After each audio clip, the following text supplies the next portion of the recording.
কীরকম documents ready করা, তোমাদের ফাইল তৈরি করতে হবে, কীরকম ফাইল তৈরি করতে হবে, পরপর কীরকম সাজাতে হবে সেটা একটু ভালো করে জেনে নাও। প্রথমত হচ্ছে যে তোমাদের ভেরিফিকেশন এখন ডাকা হয়নি অবশ্য, তার আগে তোমাদের দেখবে একটা রেজাল্ট বার হয়েছে, সেই রেজাল্টটা তোমরা প্রত্যেককে বার করে নিয়ে এবং জেরক্স করে নেবে বা প্রিন্ট আউট বার করবে, এবং তার নিচে একটা কী থাকবে, লিঙ্ক থাকবে, সেখান থেকে তোমাকে একটা সার্টিফিকেট বার করতে হবে, তারপর তোমাকে ভেরিফিকেশনের জন্য ডাকবে। এই ভেরিফিকেশনের ডকুমেন্টসগুলো কী কী আমি রাখবো সেটা আগে জানতে হবে। প্রথমত তুমি যে পরীক্ষা দিয়েছিলে তার একটা অ্যাডমিট দিয়েছিল, অর্থাৎ এসএসসি পরীক্ষা দিয়েছো, সেই অ্যাডমিট ছিল, সেই অ্যাডমিট রাখতে হবে তোমাকে। তারপর হচ্ছে রেজাল্ট রাখতে হবে, সেই সঙ্গে ভেরিফিকেশনের জন্য তোমাকে যে ডেকেছে তার জন্য একটা সার্টিফিকেট দেবে, সেটা অনলাইনে ডাউনলোড করতে হবে, সেটা তোমাকে রাখতে হবে পরপর।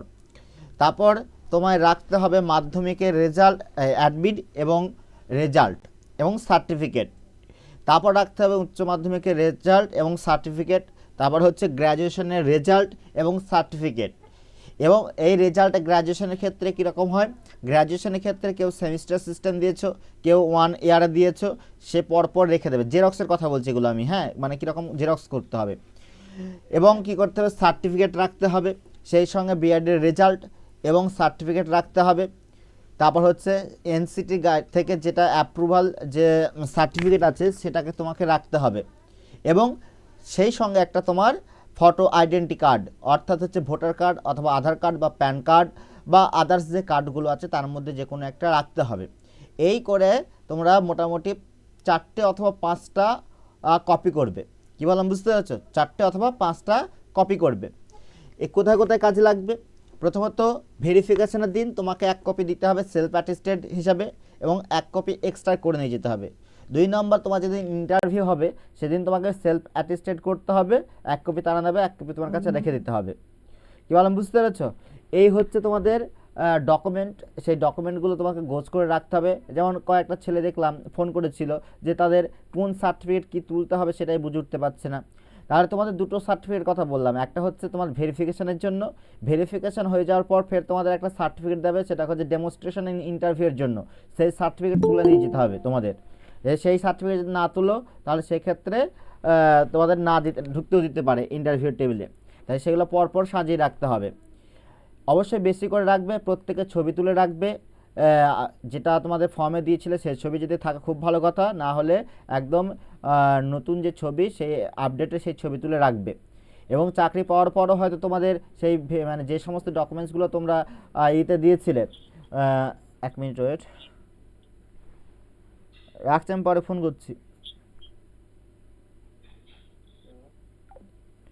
যে ডকুমেন্টসগুলো তোমরা ভেরিফিকেশন এবং ইন্টারভিউ দিয়েছিলে সেই ডকুমেন্টসগুলোই তোমাদের কিন্তু যখন তোমরা জয়েন বা বিভিন্ন জায়গায় দিতে হয়, সে বা তোমাদের বিভিন্ন দেখবে বিভিন্ন জায়গায় যেতে বলবে, ডিএম অফিসে বা হয়তো তোমাদের স্কুলে বা যে আদার্স যেগুলো আছে সেখানে তোমাদের এই কাগজগুলো দিতে হবে। তাই ওই জন্য বলছি প্রত্যেক 5 থেকে 5টা, মিনিমাম 4টে অথবা 5টা করলে হয়ে যাবে, এবং 5-6 কপি তোমরা ছবি নিজে রেখে দেবে, তুলে রেখে দেবে। কি বললাম বুঝতে পারছো? এগুলো যেহেতু তোমাদের এখন ইন্টারভিউ দেরি আছে, তাই এই কাজগুলো অল্প অল্প করে সেরে ফেলবে আস্তে আস্তে, যেন ওই ইন্টারভিউর আগের দিন সারা রাত জেগে ডকুমেন্টস জোগাড় করছো এরকম করবে না। কি বললাম বুঝতে পেরেছো? কারো কোনো কোশ্চেন আছে এ বিষয়ে? তারপর ইন্টারভিউ শুরু করছি আমি।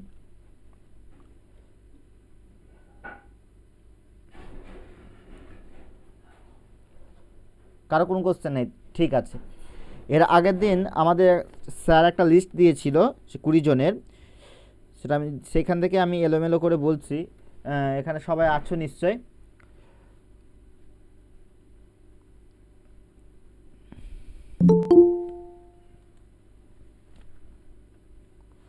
এক মিনিট।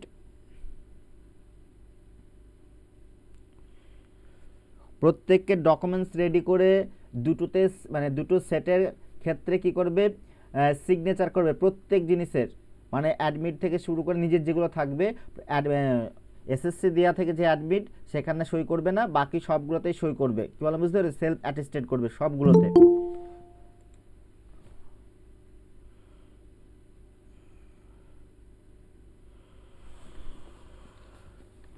পরের দিন স্যার নিশ্চয়ই ইউনিফর্ম সম্পর্কে বলে দেবে তোমাদের, এখন থেকে ডেমো দেবে বাড়িতে।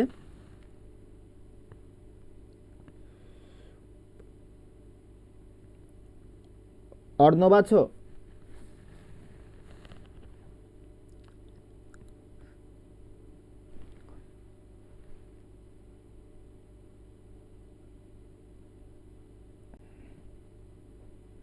বাসন্তী, চন্দ্ররানী, তারপর বিশ্বজিৎ।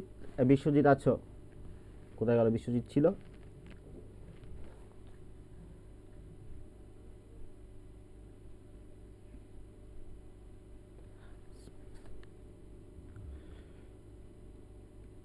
চন্দ্ররানী, তারপর চন্দ্রিকা, তারপর সৌভিক, অভিক, অতনু, অর্পণ, অরিজিৎ, অর্চনা, অর্ধেন্দু, তারপর অনুশ্রী, অনুপমা, আনারুল, অগ্নিশ্বর, হাফিজুর, আর হচ্ছে সৃজানী। আছো এরা? কে আছো এর মধ্যে? নাহলে বাকিরা ওই যেরকম আছে আমার লিস্টে সেরকমই করাবো।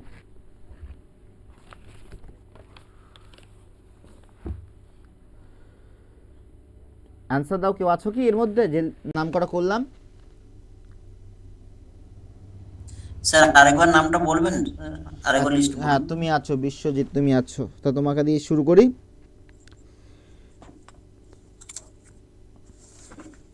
বিশ্বজিৎ ভুনিয়া, তাই তো? হ্যাঁ স্যার। হ্যাঁ, তুমি সব কিছু ক্লাসগুলো করেছো, আগে দেখেছো নিশ্চয়ই স্যার কি কি বলেছে। টোটাল স্যার রেট সব বলো। স্যার স্যার সবগুলো ক্লাস করা হয়ে ওঠেনি স্যার। ঠিক আছে, এমনি পরে দেখে নিও। এমনি তোমাকে যে কোশ্চেনগুলো জিজ্ঞেস করা হবে সেগুলো তুমি একদম স্মার্টলি অ্যান্সার দেবে, কেমন?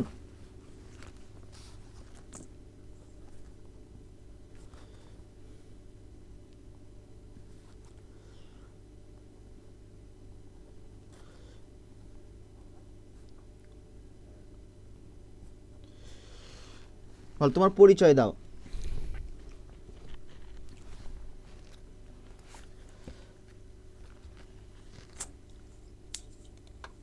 স্যার ভিডিও ক্যামেরা অন করে করবো না, হচ্ছে এমনি? এমনি তোমার অন করতে হবে না, এমনি তুমি বলো, কোনো অসুবিধা নেই। যখন দিন ডেমো নেব সেদিন তুমি ভিডিও অন করতে হবে, ওকে? আচ্ছা স্যার, আমি বিশ্বজিৎ ভূঁইয়া, দক্ষিণ চব্বিশ পরগনা জেলার পাথরপ্রতিমা থানার অন্তর্গত পশ্চিম দুর্গাপুর গ্রামের বাসিন্দা। মাধ্যমিক বর্দাপুর আদর্শ মিলন বিদ্যাপীঠ, উচ্চ মাধ্যমিক পাথরপ্রতিমা আনন্দলাল আদর্শ বিদ্যালয় এবং কলেজ কাকদ্বীপ কলকাতা ইউনিভার্সিটির আন্ডারে, এবং এমএসসি কলকাতা ইউনিভার্সিটির আন্ডারে।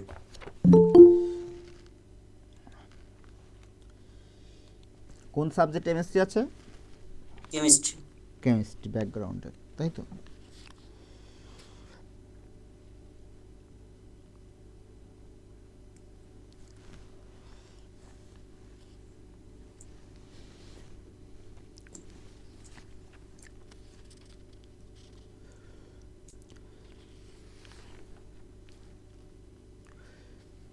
মাধ্যমিকে তোমার কি কি সাবজেক্ট ছিল জানো?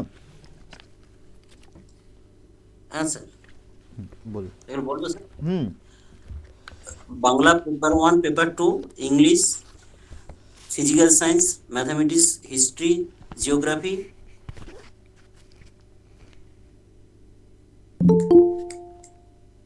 এক মিনিট ওয়েট, এখন জয়েন হচ্ছে সকলে। শিক্ষা বলতে কি বোঝেন?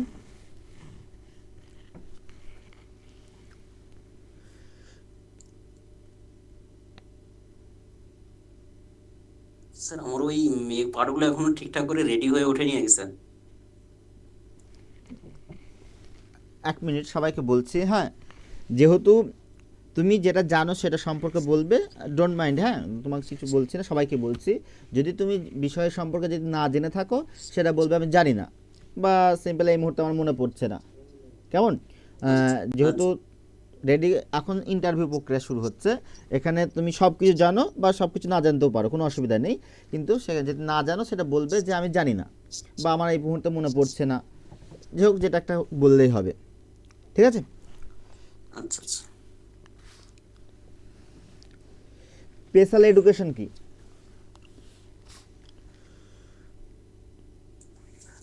স্যার জানি না স্যার। মাধ্যমিকের যে ফিজিক্যাল সায়েন্স বইটা আছে, মানে বিভিন্ন রাইটারের আছে অবশ্য, সেই বইয়ের কি কি চ্যাপ্টার আছে বলতে পারবে? হ্যাঁ স্যার, বলো। পরিবেশের পরিবেশের জন্য ভাবনা, আহ, রাসায়নিক গণনা, গ্যাসের আচরণ, আলো, চলতড়িৎ, তারপর হচ্ছে পর্যায় সারণী, আয়নীয় সমযোজী বন্ধন,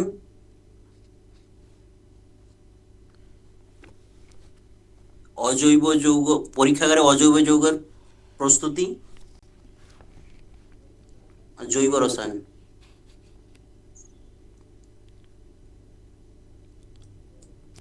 একজন আদর্শ শিক্ষক কেমন হওয়া উচিত?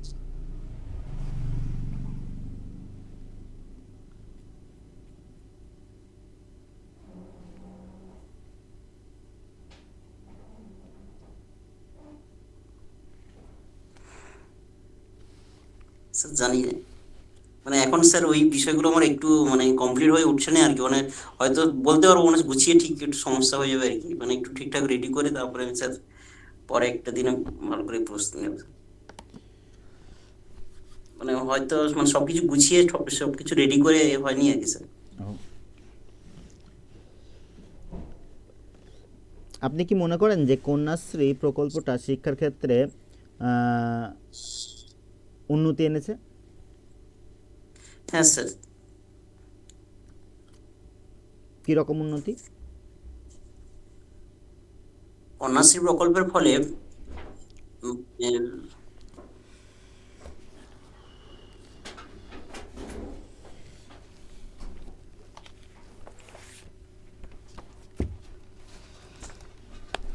তোমার উচ্চ মাধ্যমিক কবে? 2012 সাল। 2012, তাই তো। গ্র্যাজুয়েশন হচ্ছে তাহলে 2015, তাই তো? হ্যাঁ, অ্যালকেনের সাধারণ সংকেত কি? CnH2n+2।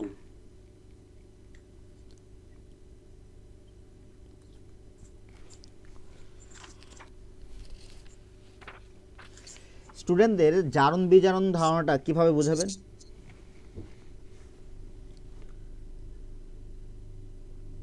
জারণ বলতে আমরা বুঝি কোনো একটা অণু, পরমাণু বা আয়ন এক বা একাধিক ইলেকট্রন বর্জন করে, তা সেটাকে বলছি জারণ।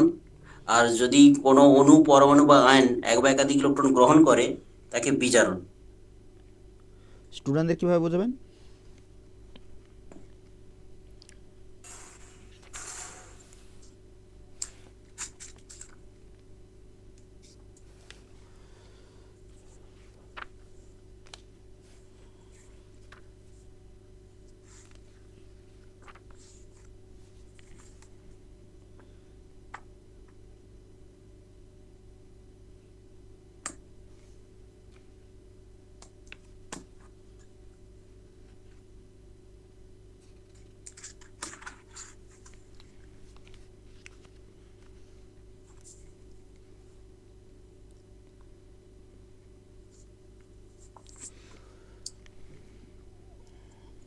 পারবেন? না স্যার।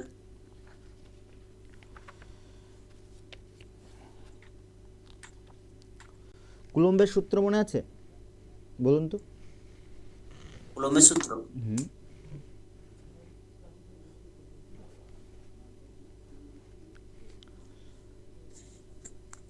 দুটি বিন্দু আধান নির্দিষ্ট দূরত্বে থাকলে তাদের আধান চার্জদের গুণফলের সমানুপাতিক এবং দূরত্বের বর্গের ব্যস্তানুপাতিক।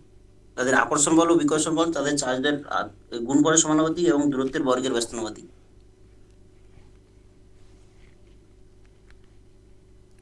বেশ। আপনাকে বলছি, হ্যাঁ, আপনি ভালো করে প্রিপারেশান নিন। পরের যেদিন হবে সেদিন ভালোভাবে দিতে হবে, কেমন? আচ্ছা ঠিক আছে। আজকে ক্লাস থাকুন, কোনো অসুবিধা নেই।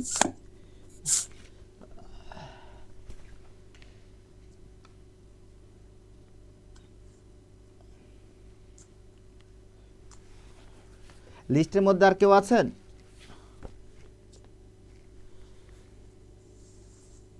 পর্ণা আছেন লিস্টের মধ্যে? রাজকুমার, না স্যার। লিস্টের মধ্যে সেরকম নেই, তাহলে আমি প্রথম থেকে ধরছি গৌরাঙ্গ। Good evening.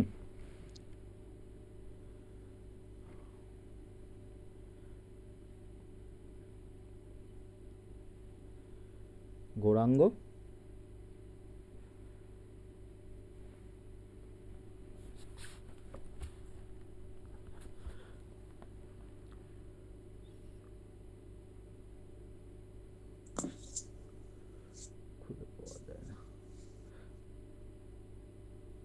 মহাসিনা, তাই তো, মহাসিনা বানু, মহাসিনা বানু,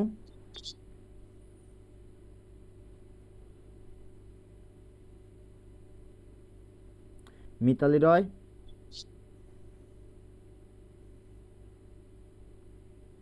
হ্যাঁ sir. Good evening. Good evening sir. নিজের কোয়ালিফিকেশন সম্পর্কে বলো। হ্যাঁ স্যার, সেগুলো বলতে পারবো, কিন্তু আমার আজকে সেকেন্ড ক্লাস, মানে সেকেন্ড ক্লাস আজকে? হ্যাঁ স্যার।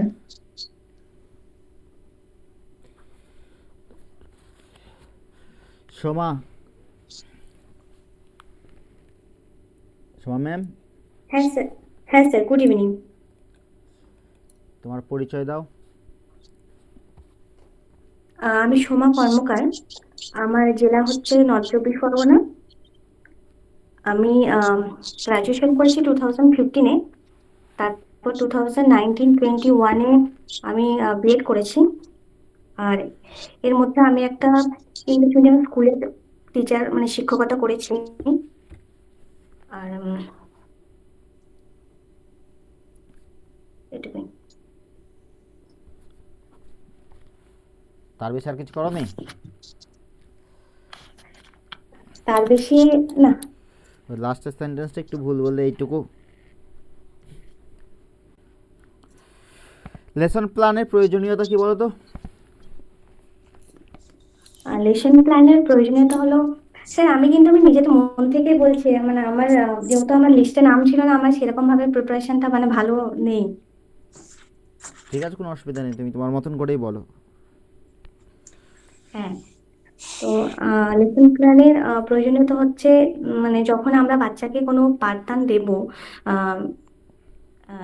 ক্লাসরুমে, তখন আমাদের একটা যদি আগে থেকে আমরা প্ল্যান করে রাখি, সেই টাইমের মধ্যে মানে একটা নির্দিষ্ট টাইমের মধ্যে নির্দিষ্ট পাঠ রেডি করে গেলে বাচ্চাদের আম, মানে টাইমের সাথে সাথে, টাইমের উপযোগিতা, মানে টাইমের সাথে আমরা পড়াটাও যাতে সেই মানে যেমন আমাদের লেসন প্ল্যানে শেখানো হয়েছে 45 মিনিটসের মধ্যে একটা পড়া, মানে কংক্রিট ভাবে রেডি করা, তাহলে আমরা টাইমের উপযোগিতাটা আমরা প্রয়োগ করতে পারবো, সাথে আমরা তাদেরকে সঠিক শিক্ষাদানটাও করতে পারবো।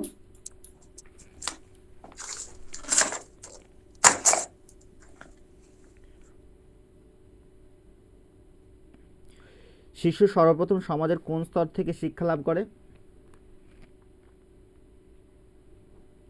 আম, সর্বপ্রথম হুম, সমাজের কোন শিশু স্তর? শিক্ষা লাভ সমাজের সমাজের কোন স্তর থেকে শিক্ষা লাভ করে? একদম শিশু শিশু অবস্থা থেকেই তো শিশুরা শিক্ষা লাভ করছে, হুম সামাজিক শিক্ষা, হুম, কোন স্তর থেকে? বিভিন্ন মানে আচরণগত এখানে বলেছে শিক্ষা। সমাজের কোন স্তর থেকে। সমাজ থেকে শিক্ষা গ্রহণ করা অবশ্যই, এবার সমাজের কোন স্তর থেকে? হুম, সমাজের কোন স্তর থেকে, না স্যার বলতে পারবো না এটা, মানে স্তরের নাম আছে কোনো পার্টিকুলার জানি না, শৈশবকাল থেকে শিখছে সেটা জানি। তোমার সাবজেক্ট কি ছিল? ফিজিক্স। ফিজিক্স ছিল। মাধ্যমিকের কোন পেপার তুমি স্কুলে পড়াতে, তাই না? হুম হুম। কি পড়াতে সেখানে? সেখানে আমি আমার ফিজিক্সে পড়াতাম, মানে Physics সায়েন্সের পড়াতে। সাবজেক্টগুলো। কোন ক্লাস পর্যন্ত? ফিজিক্স, আমার ফিজিক্যাল সায়েন্স। আর কোন ক্লাস পর্যন্ত? আমি 8 অব্দি। 8 অবধি পড়াতে। বাহ, পাক্কা তো? মাধ্যমিক পর্যন্ত পড়াতে না? হ্যাঁ। মাধ্যমিক পর্যন্ত পড়াতে না ওখানে? না না না স্যার, আমি এখন মানে 2-3 বছর পড়াই না, আমি মাঝখানে পড়িয়েছিলাম। কেন হঠাৎ ছেড়ে দিলে? মানে আমার একটু স্কুলটা দূরে ছিল, তারপর মানে স্যাটিসফ্যাকশন ছিল না, মানে অন্য কিছু আমি কম্পিটিটিভ এক্সামের জন্য ইয়ে করতে প্রিপারেশন নিতে পারছিলাম না, তার জন্য মানে আমার একটু ব্যালেন্স হচ্ছিল না আমার এর সাথে। কী কী এক্সাম দিয়েছো আজ পর্যন্ত?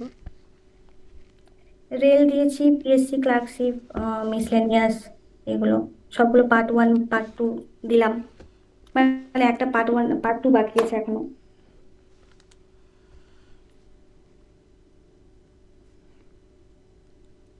ধরো সাপোজ তারপর তুমি রেলে, প্রাইমারি গুলো দিয়েছি সব। ধরো সাপোজ তুমি রেলে পেয়ে গেলে, হ্যাঁ, তাহলে কি সেক্ষেত্রে শিক্ষকতা পেশায় আসতে চাও? অবশ্যই শিক্ষকতাই আমার মানে স্বপ্ন ছিল।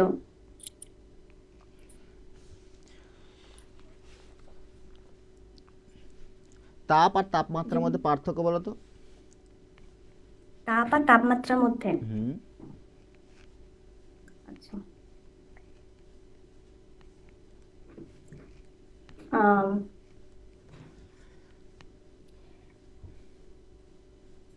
তাপমাত্রার পার্থক্যর জন্য মানে যখন কোনো দুটি বস্তুর মধ্যে তাপমাত্রার পার্থক্য থাকে তখন তাপের আদান প্রদান হয়। মানে আমরা যদি জল এবং জল স্তরের সাথে মানে জলের স্তরের সাথে যদি আমরা তুলনা করি, জলটা হচ্ছে তাপ এবং জলের স্তর যেটা সেটা হচ্ছে তাপমাত্রা। স্টুডেন্টদের মানে কিভাবে তাপ বোঝাবে? গ্রহণ করলে হ্যাঁ স্যার। স্টুডেন্টদের কিভাবে বোঝাবে তাপ আর তাপমাত্রার মধ্যে পার্থক্য? তাপমাত্রা হচ্ছে মানে যখন কোনো বস্তু তাপ গ্রহণ করে তখন তার তাপমাত্রা বাড়ে, আর যখন কোনো বস্তু তাপ বর্জন করে তখন তার তাপমাত্রা কমে। আর যদি দুটো বস্তু কাছাকাছি সংস্পর্শে রাখা হয়, যার তাপমাত্রা কম সে উচ্চ তাপমাত্রা থেকে তাপ গ্রহণ করবে, মানে, আর যার তাপমাত্রা বেশি সে বর্জন করবে।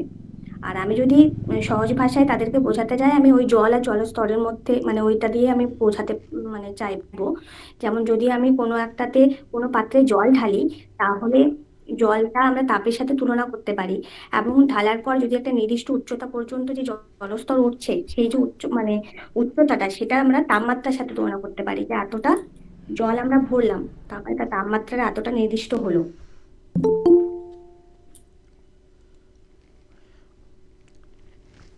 ওই পরিপূরক বর্ণ কাকে বলে?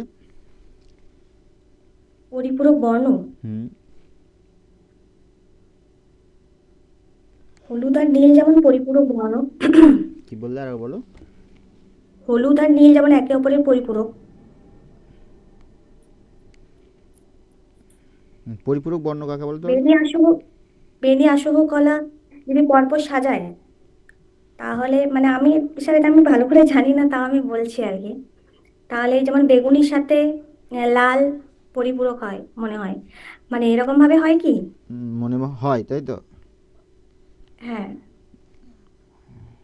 মানে মাঝখানে একটা বর্ণ রাখি, তারপর যদি আমি সাজাই দুদিকে তিনটে তিনটে করে, তাহলে ওই একে অপরে পরিপূরক হয়, প্রান্তের গুলো একে অপরে পরিপূরক, বা তাদের তরঙ্গ দৈর্ঘ্যের উপরেও নির্ভর করে হয়তো। স্যার আমি জানি না, আমি জাস্ট সব ট্রাই করছি। এক মিনিট, সবাইকে বলছি। এই যেমন অনেক সময় আমাদের সমস্যা হয়, কি সমস্যা, এই অ্যান্সার বলতে বলতে এই যেমন সোমা কর্মকারী বলছিলেন যে মানে কোশ্চেনটা আমাকেই করছিল, এরকম অবস্থা। এটা করা যাবে না ইন্টারভিউ টেবিলে। আচ্ছা কি স্যার, ভালো বুঝতে পেরেছো? মানে এখন না এখন, করছি কারণ না এখন হ্যাঁ যেহেতু সেরকম অবশ্যই প্রিপারেশন অবশ্যই, নেই। হ্যাঁ বুঝতে পেরেছি। এবারে হুম, ইন্টারভিউ যখন বসবে না তখন স্যারদেরই জিজ্ঞেস করবে না, হ্যাঁ এটাই তো, মানে একটা কোশ্চেন মার্ক থেকে যাচ্ছে, মানে কোশ্চেন করছো স্যারদের, এটা করা যাবে না কিন্তু। হুম, এদিকে খেয়াল আচ্ছা, রাখতে হবে। আমি যদি বিষয় হুম, হুম, সম্পর্কে যদি আমার সম্পূর্ণ জ্ঞান না থাকে, তাহলে স্যার আমি এটা সম্পর্কে অল্প কিছু জানি, আমি বলছি, ওকে সেটা বলতে পারো। কিন্তু তুমি যখন অর্ধেক বলে বাকিটা কি করবে, স্যারকে জিজ্ঞেস করছো বা জিজ্ঞেস করার মতন হচ্ছে, সেটা আমার মতে বলে না বলাই দরকার, কারণ সেখানে তোমার নেগেটিভ দিকটা টানবে। কারণ বুঝতে পেরেছো? আচ্ছা, আচ্ছা স্যার, সাবজেক্ট রেডি করতে হবে তোমাকে এখনো। হুম, হুম, তোমাদের 2 মাস টাইম দিচ্ছে, ম্যাক্সিমাম হয়তো পেছিয়ে যাবে ইন্টারভিউটা। আর তার প্রত্যেকে কিন্তু সাবজেক্টটা রেডি করতে হবে। 9-10-এর যে সাবজেক্টটা আছে মানে বইটা ফিজিক্যাল সায়েন্সে সেটা টোটালটাই রেডি করতে হবে, প্লাস তোমাদের কিছু বেসিক জিনিসগুলো প্রত্যেক যে 11-12-এর যে প্রথম চ্যাপ্টার যেগুলো আছে সেগুলো বেসিক জিনিসগুলো ভালোভাবে পড়তে হবে। কি ভালো বুঝতে পেরেছো? হ্যাঁ স্যার। আর তোমাকে এই বিষয়গুলো পড়তে হবে, বিএডের যে পারপাসগুলো আছে সেগুলো পড়তে হবে। 11-12 থেকে কোনগুলো দেখতে হবে? ওই যেগুলো 9-10 আছে সেই চ্যাপ্টারগুলোই দেখতে হবে? 9-10 অ্যাকচুয়ালি 9-10 বেসেই তোমাকে জিজ্ঞেস করবে ম্যাক্সিমাম কোশ্চেনই, এবার সেখানে একটু হায়ার লেভেল যাবে, সেখানে 11-12। এবারে তোমার 9-10 তো সম্পূর্ণ A to Z দেওয়া নেই ডিটেলসে, ধরো তোমাকে সাপোজ লাইটে বললে লাইট থেকে কোশ্চেন ধরা শুরু স্যার করবে। ওগুলো দেখতে হবে 9-10 এর জন্য? বলো আরেকবার। আচ্ছা, বলছি অনার্সের জিনিসগুলো কি দেখতে হবে? না, মানে 9-10-এর জন্য অনার্সের জিনিস ধরবে না, চিন্তা নেই, অত জিজ্ঞেস করবে না, 11-12 একদম বেসিক কোশ্চেনগুলাই জিজ্ঞেস করবে। ওকে, আচ্ছা আচ্ছা, 9-10 এর বইটা প্রথমত ভালো করে করবো, তাই না? হ্যাঁ তোমাকে 9-10-এর বইটা ভালো করে রপ্ত থাকতে হবে। হুম হুম, ঠিক আছে। মানস মণ্ডল,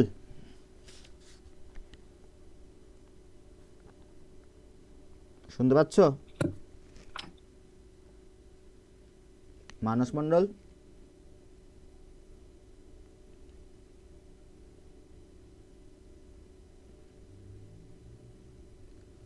কোথায় গেল?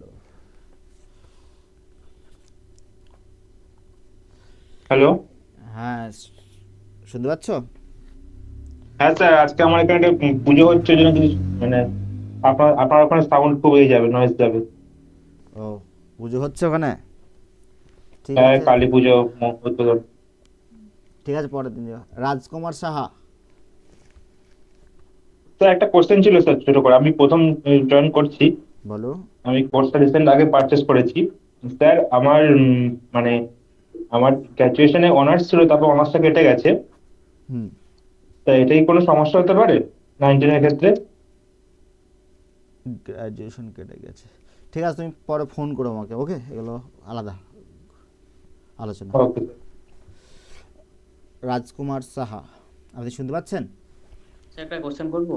হ্যাঁ বলো, কে? আমাকে যদি আপনাকে বলেছিলাম একদিন যে ওই জিডিএস এর ব্যাপারটা, তো আমাকে যদি কোশ্চেন করে ওখানে যে তুমি গ্র্যাজুয়েশন এমএসসি করার পর তুমি এখন কি করছো, তখন স্যার ওটা কি কম্পিটিটিভ এক্সামের জন্য পর প্রিপারেশন নিচ্ছি বলবো না জিডিএসটা বলবো? না, তুমি যেটা এখন জিডিএসে কাজ করো তাই না তুমি? হ্যাঁ স্যার। হ্যাঁ, সেটা বলবে যে স্যার আমি জিডিএসে কাজ করি, সেই সঙ্গে আমি পড়াশোনা করি, এখানে মিথ্যা কথা বলার কোনো জায়গা নেই, যেহেতু তুমি জিডিএসে। এটা হয়ে যাচ্ছে স্যার যে ওই জিডিএস চলাকালীনই আমি ওই বিএডটা করেছি আর কি। ও,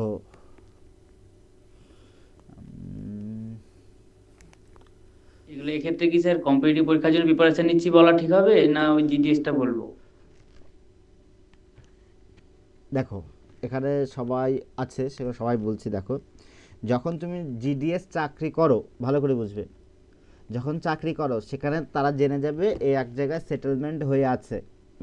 অবশ্যই প্রত্যেকে চায় যে হায়ার লেভেল যাব, কিন্তু এই বর্তমান পরিস্থিতিতে বর্তমান যে বাজার আছে এক্সামে মানে চাকরির, সেক্ষেত্রে হয়তো যখন জিডি বলবে না তখন একটা বলবে ছেলে একটা জায়গায় সেটেল হয়েছে, একে এখান থেকে বাদ দিলেও কোনো অসুবিধা হবে না। কী বলেন, বুঝতে পেরেছো? হ্যাঁ স্যার। বাকিটা পরে বলবো, ফোন করবা। ঠিক আছে। রাজকুমার সাহা,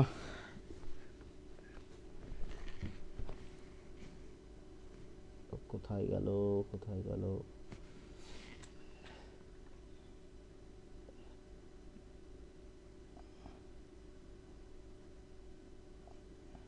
নেটওয়ার্কের প্রবলেম হচ্ছে নাকি? হ্যাঁ স্যার, নেটওয়ার্কের একটু প্রবলেম হচ্ছে। এখন ঠিক আছে? হ্যাঁ স্যার। স্যার আজকে আমার সেরকম প্রিপারেশন নাই, পরদিন স্যার দেবো।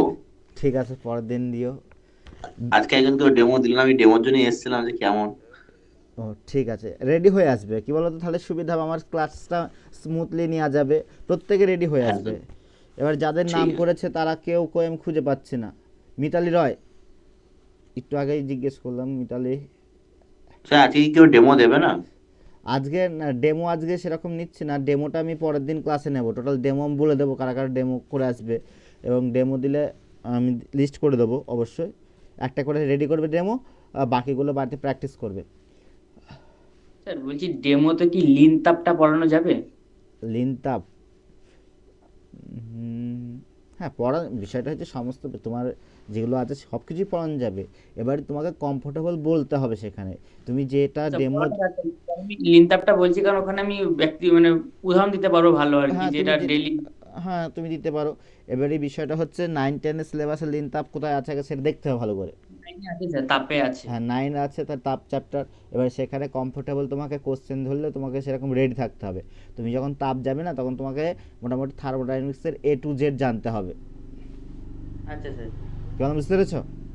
হ্যাঁ হ্যাঁ। পেঁচিয়ে ওটা পেঁচিয়ে কি জিজ্ঞেস করবে। গ্র্যাজুয়েশন লেভেল থার্মোডাইনামিক্সটা জানতে হবে তাই তো? না না উচ্চ মাধ্যমিক লেভেলে যে থার্মোডাইনামিক্স আছে সেই পর্যন্ত জানতে হবে।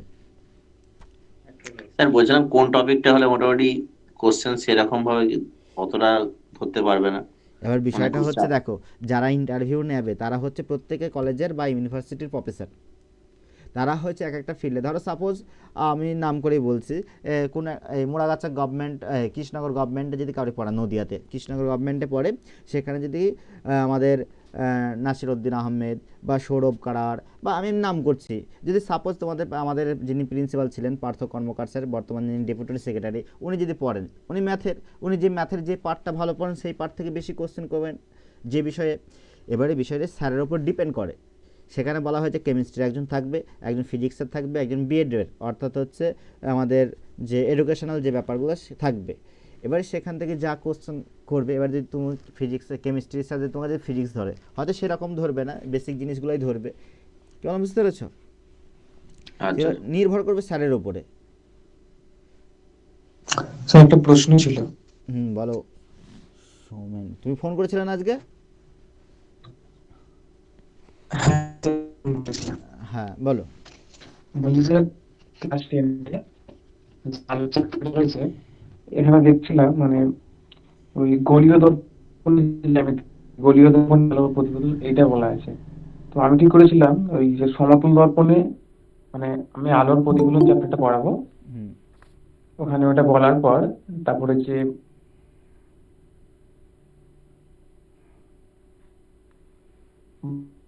ভাগগুলো মানে ওই আলো চ্যাপ্টার থেকে একদম ডাইরেক্ট গলীয় দর্পণে আলোর প্রতিফলন, তাহলে কি আমি ওই সমতল দর্পণের ব্যাপারটা বলবো যে নিয়মিত প্রতিফলন বিক্ষিপ্ত বলবো, নাকি আমাকে এখানে যেমন সিলেবাসে দেওয়া আছে সেই অনুযায়ী বলতে হবে? অ্যাকচুয়ালি বিষয়টা হচ্ছে সিলেবাস ভিত্তিক, যেহেতু 9-10 তুমি পড়াবে, আমার মতো বলে হালকা টাচ দিয়ে সিলেবাস ঢুকে যাওয়াই ভালো। কারণ তোমার সিলেবাসে নেই তাহলে তো তুমি বলবে যে সিলেবাস সম্পর্কে জ্ঞান নেই, সেটাও বলতে পারে। আমি দেখছিলাম, আমি কি করেছিলাম যে এখন তুমি প্রতিফলন ব্যাপারটা বলতে গেলে নিয়মিত প্রতিফলন এবং বিক্ষিপ্ত প্রতিফলন আসবে, কিন্তু ওখানে দেখছি এগুলো উল্লেখ করা নেই। আমি ওটাই একটু কনফিউজ ছিলাম, যেগুলো কি বলতে হবে? এইগুলো নিয়ে আমি আচ্ছা, বলি, যদি এইগুলো আমি বলতে বলি যাই শোনো, আমরা, এক মিনিট। আর যদি আমি ওটা বলতে যাই নিয়মিত প্রতিফলন বিক্ষিপ্ত প্রতিফলন, এখানে আমার টাইম চলে যাবে, আমি তাহলে আর গলীয় দর্পণ এখানে ঢুকতেই পারবো না। না ধরতে পারবে না তো। আর নিয়মিত প্রতিফলন বিক্ষিপ্ত প্রতিফলন তোমার ক্লাস 10-এও নাই, একদম 6, 7 না 8-এ আছে এখন বর্তমানে। হ্যাঁ স্যার, এইটা আছে ক্লাস 8-এ। তাহলে তুমি 9-10-এর একটা ডেমো দিতে হবে তোমাকে, গলীয় দর্পণ। তাই তোমাকে উল্লেখ করে দিতে হবে যে আগের দিন আমরা এই পড়েছি, এখন এই শুরু হচ্ছে, আজকের টপিক এটা গলীয় দর্পণ। ঠিক আছে, এগুলো ওই আরেকটা ক্লাস আচ্ছা, আমি তাহলে নিয়ে আসছি, মানে পুরোটা ওইখানে তাহলে আলোচনা করছি পুরোটা তাহলে। তাহলে এভাবেই করতে হবে? হ্যাঁ স্যার একটা কথা আচ্ছা আচ্ছা, ওকে বলছিলাম। স্যার। হ্যাঁ, স্যার আমি ভাবছিলাম যে যদি শব্দ থেকে কোনো টপিক পড়ায়, তো শব্দ থেকে মানে কি কি কোশ্চেন হতে পারে সেটার একটা পিডিএফ যদি দিয়ে দিতেন, একটু মানে ট্রিকি টাইপের কোশ্চেন হোক বা বেসিক স্যার লেভেল দেয়নি, থেকে। স্যার দেয়নি।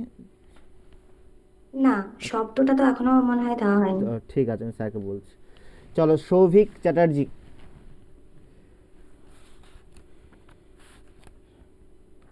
রেডি আছো?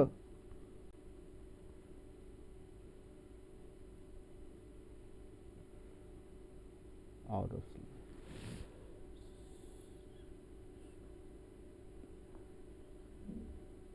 সূর্যকান্ত সেন, হ্যাঁ স্যার বলুন। রেডি আছো? রেডি হয়েছো? হ্যাঁ স্যার। ইন সার্ভিস হ্যাঁ না স্যার, এমনি আজকেই ফ্রেশার? জয়েন করি। ইন সার্ভিস না হ্যালো, ফ্রেশার? না না ফ্রেশার স্যার। ফ্রেশার, তাই তো।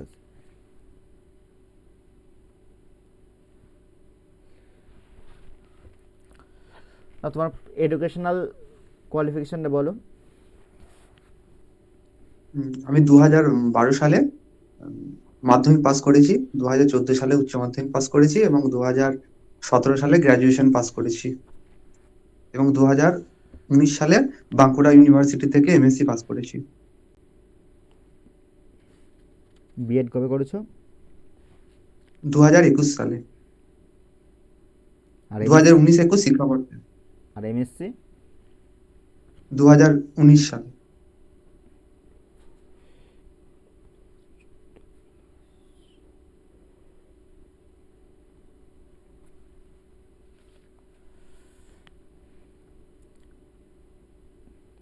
তোমার কি সাবজেক্ট ছিল, ফিজিক্স না কেমিস্ট্রি?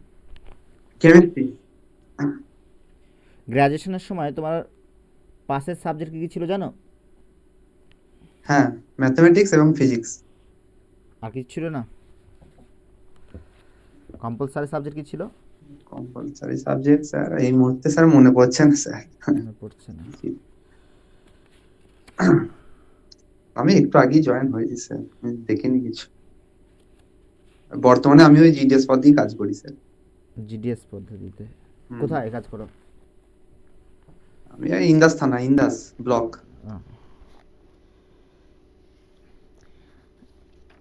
বর্তমানে ক্লাস 9-10-এর কি কি বিষয় সমূহ আছে বলতে পারবে? 9টা স্যার বলতে পারবো না, ক্লাস 10-এরটা মোটামুটি স্যার বলতে পারবো স্যার। বলো। পরিবেশের জন্য ভাবনা, রাসায়নিক গণনা, না, না। গ্যাসের আচরণ। আমি বলছি কি কি বিষয় আছে, আমি ফিজিক্যাল সায়েন্সে বলিনি, কি কি বিষয় আছে?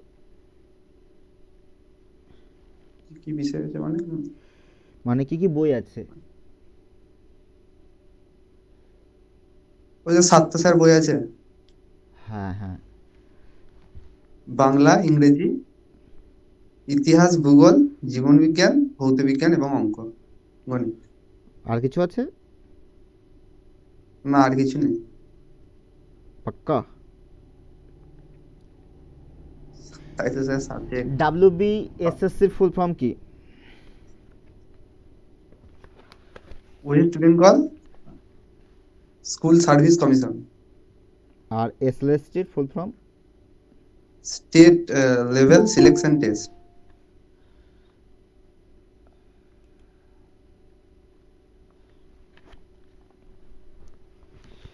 একজন আদর্শ শিক্ষকের কি কি বৈশিষ্ট্য থাকা দরকার?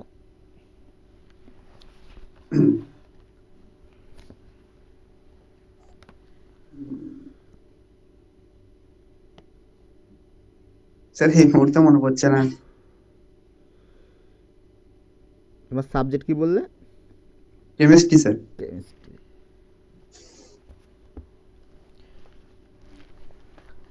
চার্লসের সূত্রটা বলো তো গ্যাসের আচরণের ক্ষেত্রে। স্থির চাপে গ্যাসের আয়তন তার পরম উষ্ণতার সাথে সমানুপাতিক, অর্থাৎ ভি ভ্যারিয়াস টি। সেলসিয়াস স্কেলে কি হবে? হ্যাঁ, সেলসিয়াস স্কেলে চার্লসের সূত্র। সেলসিয়াস স্কেলে স্থির চাপে নির্দিষ্ট ভরের কোনো গ্যাসের আয়তন প্রতি ডিগ্রি সেলসিয়াস উষ্ণতা বৃদ্ধি বা হ্রাসের জন্য 0 ডিগ্রি সেন্টিগ্রেড উষ্ণতায় ওই গ্যাসের যে আয়তন তার 1/273 অংশ যথাক্রমে বৃদ্ধি বা হ্রাস পায়।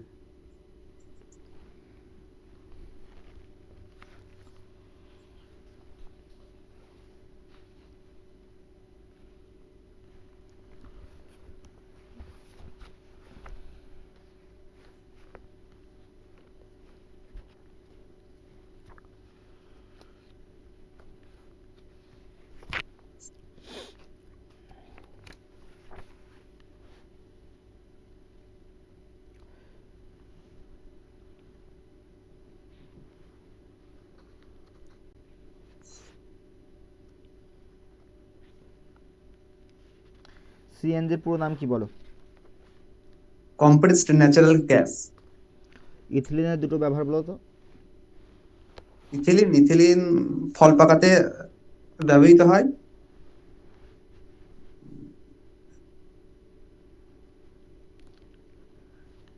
এছাড়া ইথিলিন রসায়নগারে বিভিন্ন পরীক্ষাতে ব্যবহৃত হয়। এই অ্যান্সারটা, লাস্টের অ্যান্সারটা হয়ে গেল কি বলতো, সেই পরিবেশ দূষণের কারণ কি, জল দূষণের কারণ কি, সব একই কারণ। এটা স্যার মনে নেই বা মনে নেই মানে অত দেখি। সেটা দেখবা ক্লাস 10-এর একটা বই আছে, জীবন বিজ্ঞান বই আছে, সেই গন্ডার সংরক্ষণ, সিংহ হ্যাঁ সংরক্ষণ, প্রত্যেকে একটা খাদ্যের অভাব, বাসস্থানের অভাব, জলবায়ুর তারতম্য, এই সমস্ত কারণগুলো প্রত্যেকের ক্ষেত্রে প্রযোজ্য। হ্যাঁ সেরকম অ্যান্সার হয়ে গেল। সেটা এমনি বললাম স্যার ওটা। হ্যাঁ সে বুঝতে পেরেছি। হ্যাঁ হ্যাঁ, সেটা না আমি বলতামও না, আপনি দুটো জিজ্ঞেস করলেন তাই ওটা।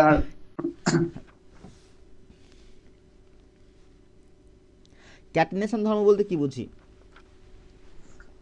ক্যাটিনেশন যে ধর্মের জন্য কার্বন পরমাণুগুলি মানে পরস্পরের সাথে যুক্ত হয়ে একটি বৃহৎ শৃঙ্খল গঠন করে, সেই ধর্মটাকেই আমরা বলি ক্যাটিনেশন ধর্ম, যেটা জৈব যৌগের একটা অন্যতম গুরুত্বপূর্ণ বৈশিষ্ট্য, যে কোনো জৈব যৌগের।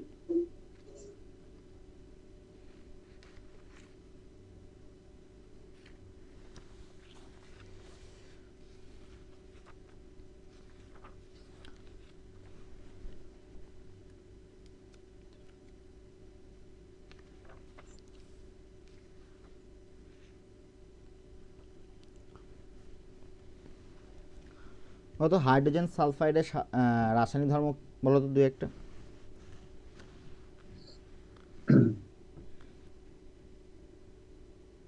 হাইড্রোজেন সালফাইডের রাসায়নিক ধর্ম, স্যার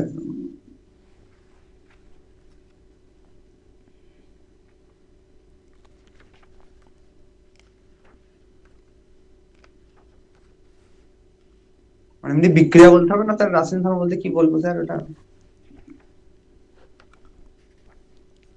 রাসায়নিক ধর্ম যে কার সঙ্গে কী হয়, বিক্রিয়া এই মুহূর্তে বলা সম্ভব নয়, যদি না পারো কোনো অসুবিধা নেই, এমনি বলতে পারো যে কার সঙ্গে কী বিক্রিয়া করে, কী উৎপন্ন হয়, সেটা এমনি বলতে পারো।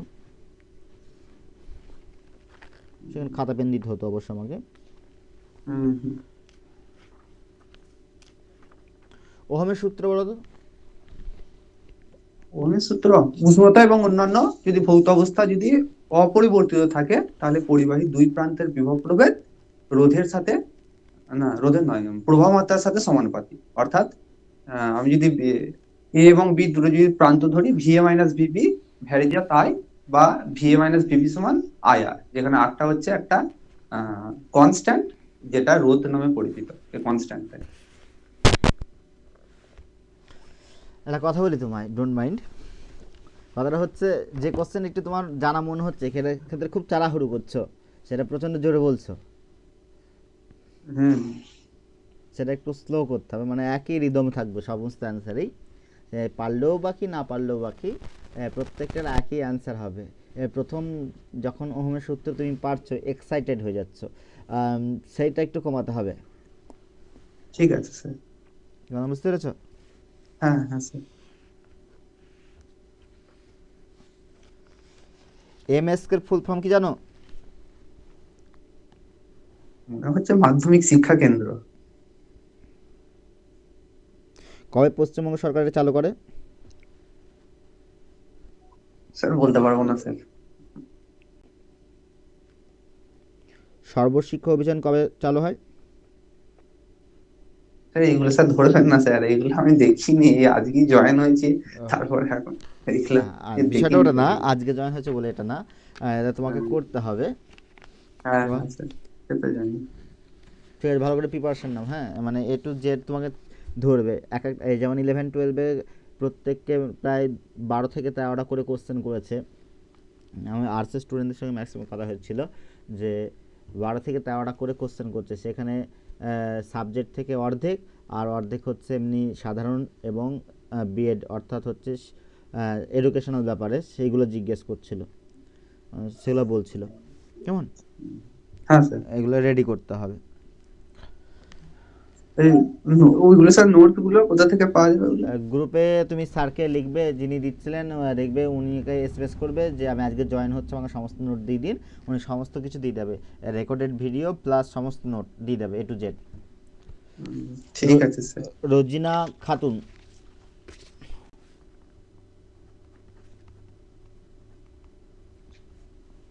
হ্যালো। হ্যাঁ, শুনতে পাচ্ছেন? হ্যাঁ স্যার, শুনতে পাচ্ছি। ইন সার্ভিস না ফ্রেশার? না স্যার, ফ্রেশার। ফ্রেশার। ওবিসি আছে? OBC B. বি বর্তমানে।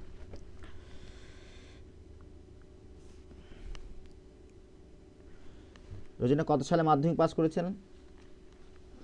স্যার আমি মাধ্যমিক 2010 সালে মাধ্যমিক পাস করেছি। 2010 সালে। এমএসসি কবে করেছেন পাস? এমএসসি 2017 সালে। তারপর? তারপর এই যে 22-24 সেশনে বিএড করেছি।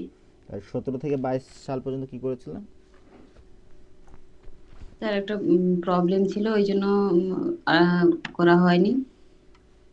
তারপরে এই মানে বিয়ের পরে আবার ওটা করেছি। শিক্ষক কেন হতে চাও? স্যার শিক্ষক হতে চাই আমি ছোটবেলা থেকেই। আমার মানে শিক্ষা স্যার দেখে মানে মনে হতো যেন আমিও শিক্ষক হব। তাছাড়া আমাদের একজন স্যার আছেন খুব সুন্দর, মানে পড়াতেন। ওনাকে দেখে আমার মানে ইন্সপায়ার অ্যাকচুয়ালি আর কি। মানে আমিও ছাত্রদের কিছু দিতে পারবো, স্যার যেমন যেভাবে আমাদেরকে শিখাচ্ছেন, সেটাও আমি যদি শিক্ষক হতে পারি আমিও ভবিষ্যৎ প্রজন্মকেও কিছু শিক্ষা দিতে পারবো। তোমার কি যোগ্যতা আছে যে তোমাকে শিক্ষক হিসেবে নিযুক্ত করবে সরকার বা পর্ষদ? যোগ্যতা বলতে স্যার সরকার নির্ধারিত যে সমস্ত মানে শিক্ষক হওয়ার জন্য যেসব কোয়ালিফিকেশনের দরকার, এডুকেশন কোয়ালিফিকেশন সবকিছুই আমি করেছি। আর তাছাড়া আমি এসএলএসটি যেটা উম, উম, শিক্ষকের জন্য যে পরীক্ষাটা পাস করতে হয় এসএলএসটি, সেটা আমি পাস করেছি। তারপরে উম, এখন ইন্টারভিউ এর জন্য আমি প্রিপারেশন নিচ্ছি। যদি আপনাদের মনে হয় যে আমি শিক্ষক হওয়ার যোগ্যতা আছে আমার মধ্যে, তাহলে আপনারা নির্বাচন করবেন। কি সাবজেক্ট ছিল? স্যার আমি কেমিস্ট্রিতে অনার্স করেছি। বিএডে কি কি সাবজেক্ট ছিল জানো? তোমার মেথড সাবজেক্ট কি ছিল বিএডে? Physical science. Physical science, very good.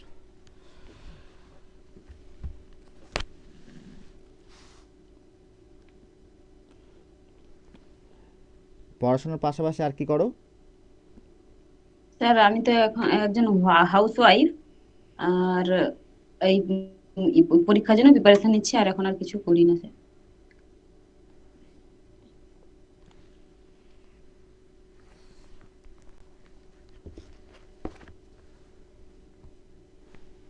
শিশুকেন্দ্রিক শিক্ষা কাকে বলে? অ্যাকচুয়ালি শিশু কেন্দ্রিক শিক্ষা বলতে বোঝায় সেই সমস্ত শিক্ষা পদ্ধতি যেখানে শিশুকে প্রধান মানে সেই শিক্ষা কেন্দ্রে শিশুর সমস্ত যোগ্যতা, কি বলে যেন, শিশুর দিকটা মানে প্রধান আর কি। শিশুর মানে মানসিক অবস্থা তার হচ্ছে মানে কি মানে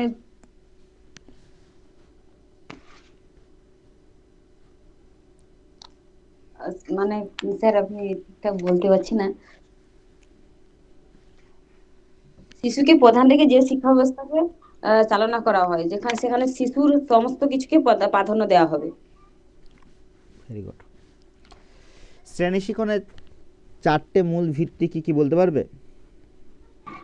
শ্রেণী শিক্ষণে 4টি মূল ভিত্তি হচ্ছে শিক্ষার্থী, 1 নম্বর শিক্ষার্থী, 2 নম্বর শিক্ষক, আর 3 নম্বর হচ্ছে পাঠ্য বিষয়, আর 4 নম্বর শ্রেণীকক্ষ।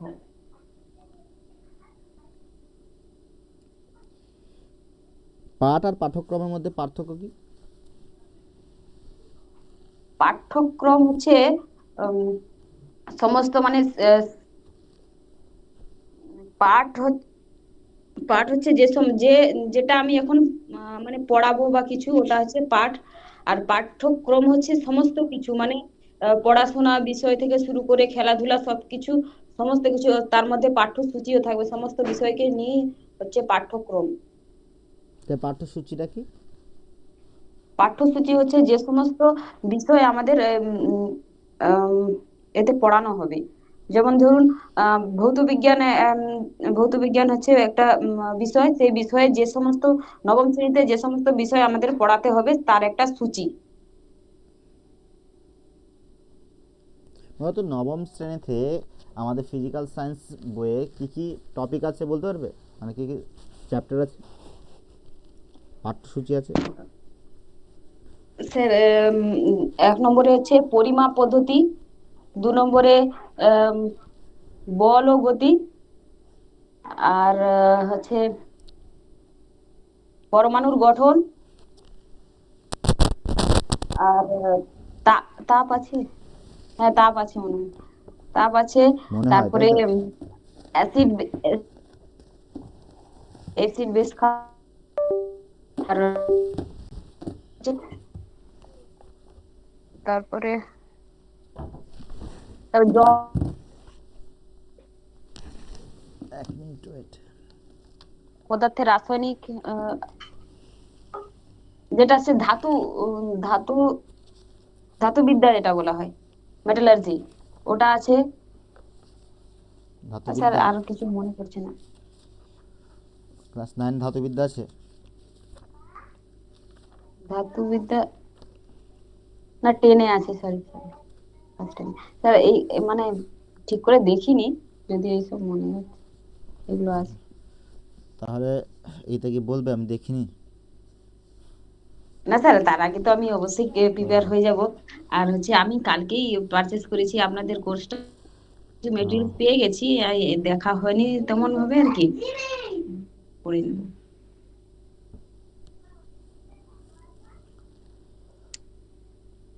টিন্ডাল প্রভাব কি বলো তো? টিন্ডাল প্রভাব হচ্ছে হচ্ছে আলোর উপস্থিতিতে কোনো কলয়েডীয় মানে কলের জাতীয় দ্রবণের মধ্যে যদি আলো পাস করা হয় তাহলে সেটা আলোর বিচ্ছুরণ ঘটায়, সেই প্রভাবটাকে আলো টিন্ডাল ইফেক্ট বলা এ হয়। কোথায় কাজে লাগে? সরি স্যার, বলতে পারবো না। কোলোরীয় দ্রবণ কাকে বলে, একটু আগে বললে, কোলোরীয় দ্রবণ কাকে বলে বলো তো? সে কোনো একটি দ্রবণে বিস্তার মাধ্যম এবং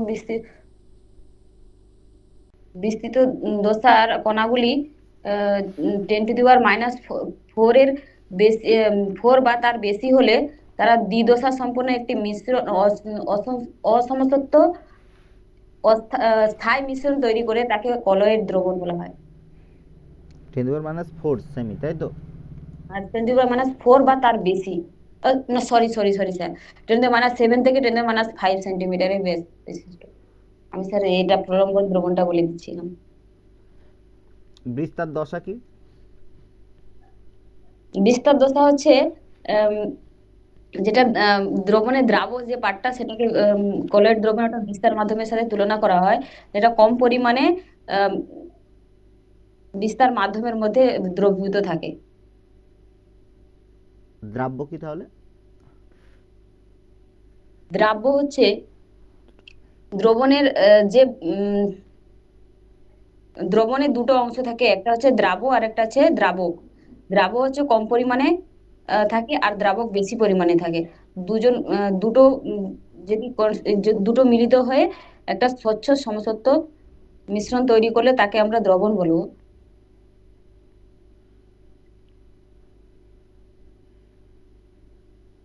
তাহলে দ্রবণের বৈশিষ্ট্য কি? দ্রবণ হতে গেলে প্রথমে ওটা স্বচ্ছ হতে হবে আর সমসত্ব হতে হবে, তবেই ওটা দ্রবণ হবে। দুটো মানে ধরুন এ ও বি কে মিশিয়ে একটা দ্রবণ করলাম, তার বৈশিষ্ট্য হতে হবে যে ওরা স্বচ্ছ হবে এবং সমসত্ব হতে হবে। আর তার ইয়ে কণাগুলোর ব্যাস হবে 10⁻⁸ বা তার কম। তাহলে দ্রবণ বলতে আমরা কোন দ্রবণকে বোঝাই? স্যার বলেন। দ্রবণ বলতে আমরা কোন দ্রবণকে বোঝাচ্ছি তাহলে? প্রকৃত দ্রবণ। প্রকৃত দ্রবণকে বোঝাচ্ছি, তাই না? হ্যাঁ স্যার। প্রকৃত দ্রবণ থিতিয়ে পড়ে? না স্যার, স্থায়ী। বাবা, ওরা ফিল্টার বা ফিল্টার পেপার, পার্চমেন্ট পেপারের মধ্য দিয়ে ওরা যাতায়াত করতে পারে। আর আরো বৈশিষ্ট্য যদি বলি এক স্যার, মিনিট, ওরা এক মিনিট, তোমার আশেপাশে কেউ আছে? হ্যাঁ স্যার, বাচ্চা আছে? হ্যাঁ বাচ্চা আছে। বুঝতে পেরেছি।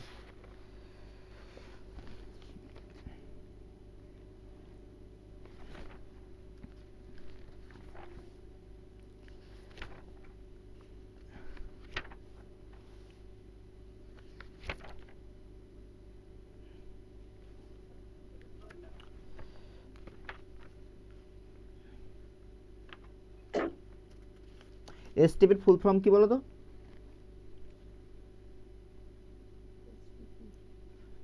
এসটিপি আর এনটিপির মধ্যে পার্থক্য কি? স্যার পারবো না স্যার।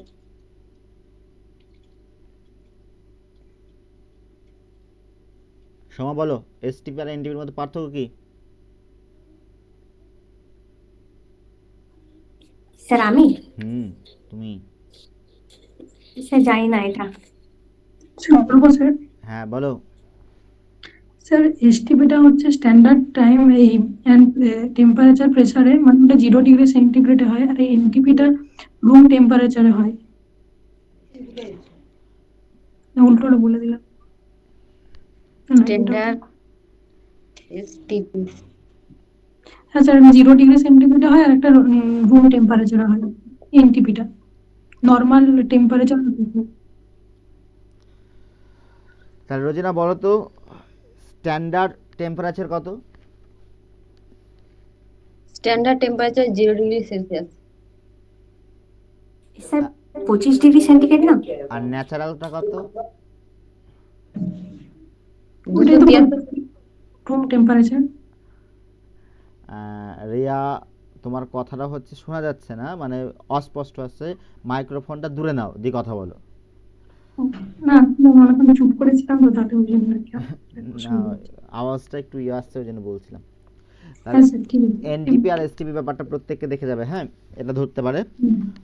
তোমাদের স্যারকে বলছি, দিয়ে দেবে স্যাররা, চিন্তা নেই।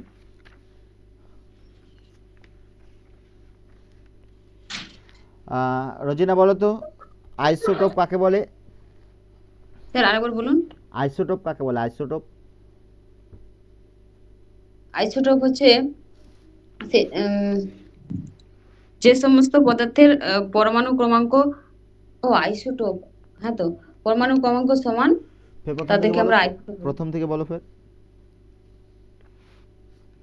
যে সমস্ত পদার্থের পরমাণু ক্রমাঙ্ক সমান, তাদেরকে আমরা আইসোটোপ বলবো। যেমন পদার্থের পরমাণু ক্রমাঙ্ক কাকে বলে? পরমাণু ক্রমাঙ্ক তার হচ্ছে পদার্থের পরমাণু ক্রমাঙ্ক, তার অ্যাটমিক নাম্বার। পদার্থ কাকে বলে? যে যারা কিছুটা যার আকার ও আয়তন আছে, যে কিছুটা আয়তন দখল করে, তাদেরকে আমরা পদার্থ বলবো।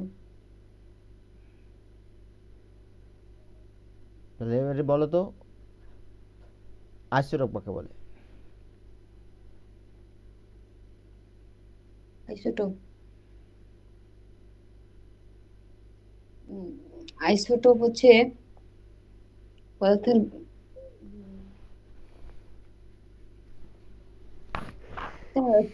বলতে পারছি না স্যার, মানে। সৌমেন বলো তো, আইসোটোপ কাকে বলে?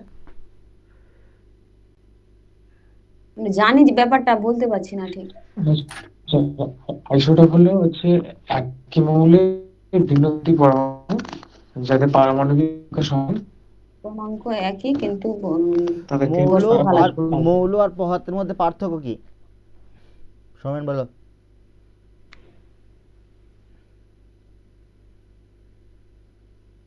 মৌল হচ্ছে পদার্থের ক্ষুদ্রতম টুকরা। পদার্থ বলতে আমরা যেটা বুঝি, মানে যার যেটা ভর আছে এবং কিছুটা স্থান দখল করে থাকে, সেটা আমরা পদার্থ বলে জানি। আর মৌল যেটা,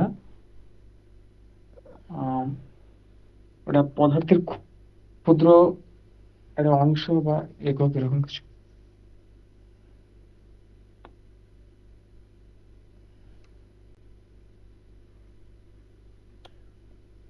তোমরা প্রত্যেককে অণু, পরমাণু, মৌল, যৌগ, তারপর হচ্ছে যৌগিক পদার্থ, মৌলিক পদার্থ যেগুলো আছে, তারপর হচ্ছে পদার্থ কাকে বলে, তারপর হচ্ছে ভৌত বিজ্ঞান কাকে বলে, তারপর হচ্ছে ফিজিক্স বা কেমিস্ট্রি কাকে বলে, যে বিজ্ঞানের যে ভাগগুলো সেগুলো প্রত্যেককে রেডি করবে, কারণ এই বেসিক জিনিস থেকে কোশ্চেন করবে, তোমাকে হায়ার লেভেল কোশ্চেন করবে না। তারপর হচ্ছে আমাদের এসটিপি, এনটিপি, তারপর হচ্ছে আমাদের আইউপিএক নেমগুলো যেগুলো মাধ্যমিক লেভেলের আছে, তারপর হচ্ছে আমাদের ইলেকট্রিসিটির যে সার্কিটের চিহ্নগুলো হয়, তোমাকে বললো যে একটা সার্কিটের চিহ্ন রাখো। মানে এটা কি বলবো? বুঝলাম না। স্যার হ্যাঁ বলো। স্যার বলছি ভৌত বিজ্ঞান কাকে বলে, এটা কি বলবো? আমাদের প্রথমত জীবন বিজ্ঞান কাকে বলে বলো? বিভিন্ন রকমের জীব, মানে প্রাণী, উদ্ভিদ, এটা নিয়ে হয় যে বিজ্ঞানটা হয়, সেটাই জীব বিজ্ঞান। তাহলে বিজ্ঞানের যে শাখায় কি নিয়ে আলোচনা করা হয়?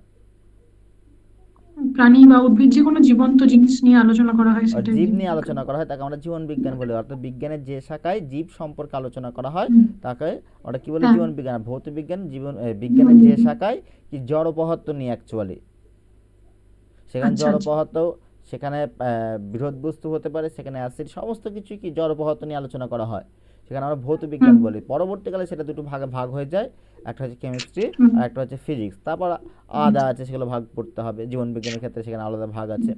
কেন, বুঝতে পারছো? এই বিষয়গুলো তোমাদের জানতে হবে, বেসিক জিনিস একদম। সেখানে হয়তো একদম প্রথমে সহজ কোশ্চেন জিজ্ঞেস করলো, অণু আর পরমাণুর মধ্যে পার্থক্য বলো, দিয়ে তোমরা বলতে পারো না, ওই একটা কোশ্চেন নিয়ে কি হয়ে যাবে, সমস্ত পরীক্ষাটাই খারাপ হয়ে যাবে, মানে ইন্টারভিউটা খারাপ হয়ে যাবে। তোমাকে যখন জিজ্ঞেস করবে এসটিপি আর এনটিপির মধ্যে পার্থক্য বলো, বা এসটিপি বা এনটিপি বলতে কি বুঝো, তখন বেসিক জিনিসগুলো তোমাকে হাইফাই জিজ্ঞেস করবে না এইগুলো। তারপর অ্যাভোগাড্রোর সংখ্যাটা কি হয়তো বলতে পারবে না কেউ, ওই 6.023 না 22 × 10⁻, এইখানে গিয়ে আটকে যায় অনেক, ম্যাক্সিমাম টেনশনে, ওটা বলতে পারে না। এই জিনিসগুলো ভালো করে জানতে হবে। অনেকজনে জিজ্ঞেস করে যে অণু আর যৌগ আর মৌলর মধ্যে পার্থক্য কী, এইগুলো জিজ্ঞেস করানোর সময়, যেমন আমাদের পর্যায় সারণী যৌগ অবস্থা আছে না, মৌল দিয়ে দেয়, সেইগুলো জিজ্ঞেস করতে পারে। তোমার কেমিস্ট্রি স্যার হয়তো বলেছে বা সাবজেক্টগুলো করিয়েছে, সেগুলো যদি না বলে থাকে তোমরা একটু দেখে নিও। এইগুলো কোথায় পাবে? এই বিষয়গুলো তোমাদের টেক্সট বই আছে, আর প্রিভিয়াস যে টেক্সট বইগুলো ছিল পুরাতন, সেগুলোতেও আছে। অণু কাকে বলে, পরমাণু কাকে বলে, মৌল কাকে বলে, যৌগ কাকে বলে, যৌগিক পদার্থ কোনগুলো, তারপর হচ্ছে আমাদের জটিল লবণ একটা উদাহরণ আসবে, পর্যায় সারণীর A to Z জিজ্ঞাসা করতে পারে, বর্ধাতু কোনগুলো, এগুলো সব বলেছে দেখবা, সেগুলো একটু ভালো করে পড়তে হবে। আর তোমাদের ইন্টারভিউ প্রক্রিয়া দেখলাম, আজকে ইন্টারভিউ তো হলোই না কাউরির, শুধু ওই সবাই যাকে যাকে জিজ্ঞেস করলাম। পরের দিন কিন্তু লিস্ট অনুযায়ী হবে, লিস্ট অনুযায়ী প্রত্যেকে আসবে। যারা যারা অ্যাক্টিভ থাকবে তারা অবশ্যই নাম লেখাবে, স্যারকে বলে দেবে স্যার আমি পরের দিন দিতে চাই।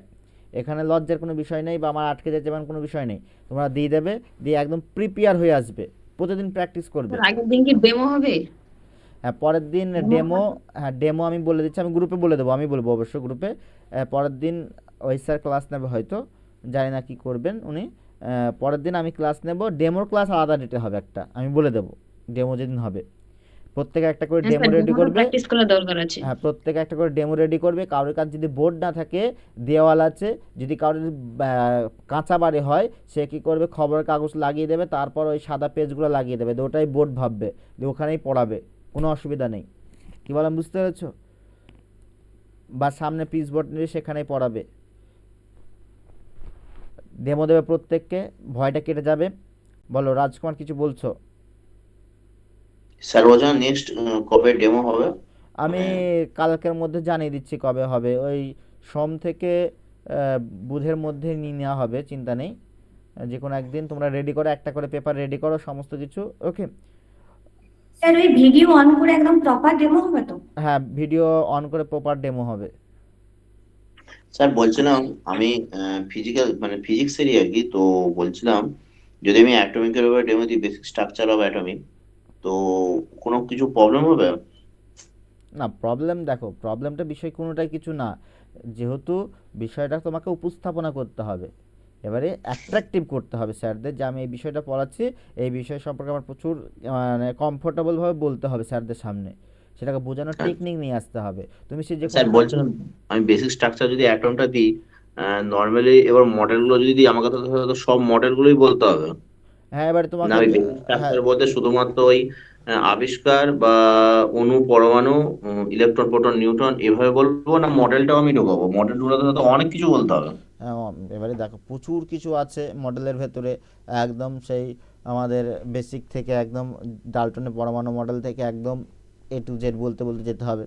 এবারে তুমি হুম যখনই যাই করো না কারণ ধরো সাপোজ তুমি বোর পরমাণু মডেল পড়াচ্ছ, সাপোজ হতেই পারে তুমি বোরের পরমাণু মডেল পড়াবা প্রথমে গিয়ে, সেখান থেকে বিস্তারিত আলোচনা। এবার তোমাকে যখনই বলবে না বোরের পরমাণু মডেল, স্যার থামছে না, 10 মিনিট হয়ে যাচ্ছে, এবার 10 মিনিট তো তুমি বোরের পরমাণু মডেল সম্পর্কে বলতে পারবে না, বা 20 মিনিট যেটা হুম বলতে পারবে না। এবার 2-1 মিনিট ছেড়ে দিলে খুব ভালো কথা।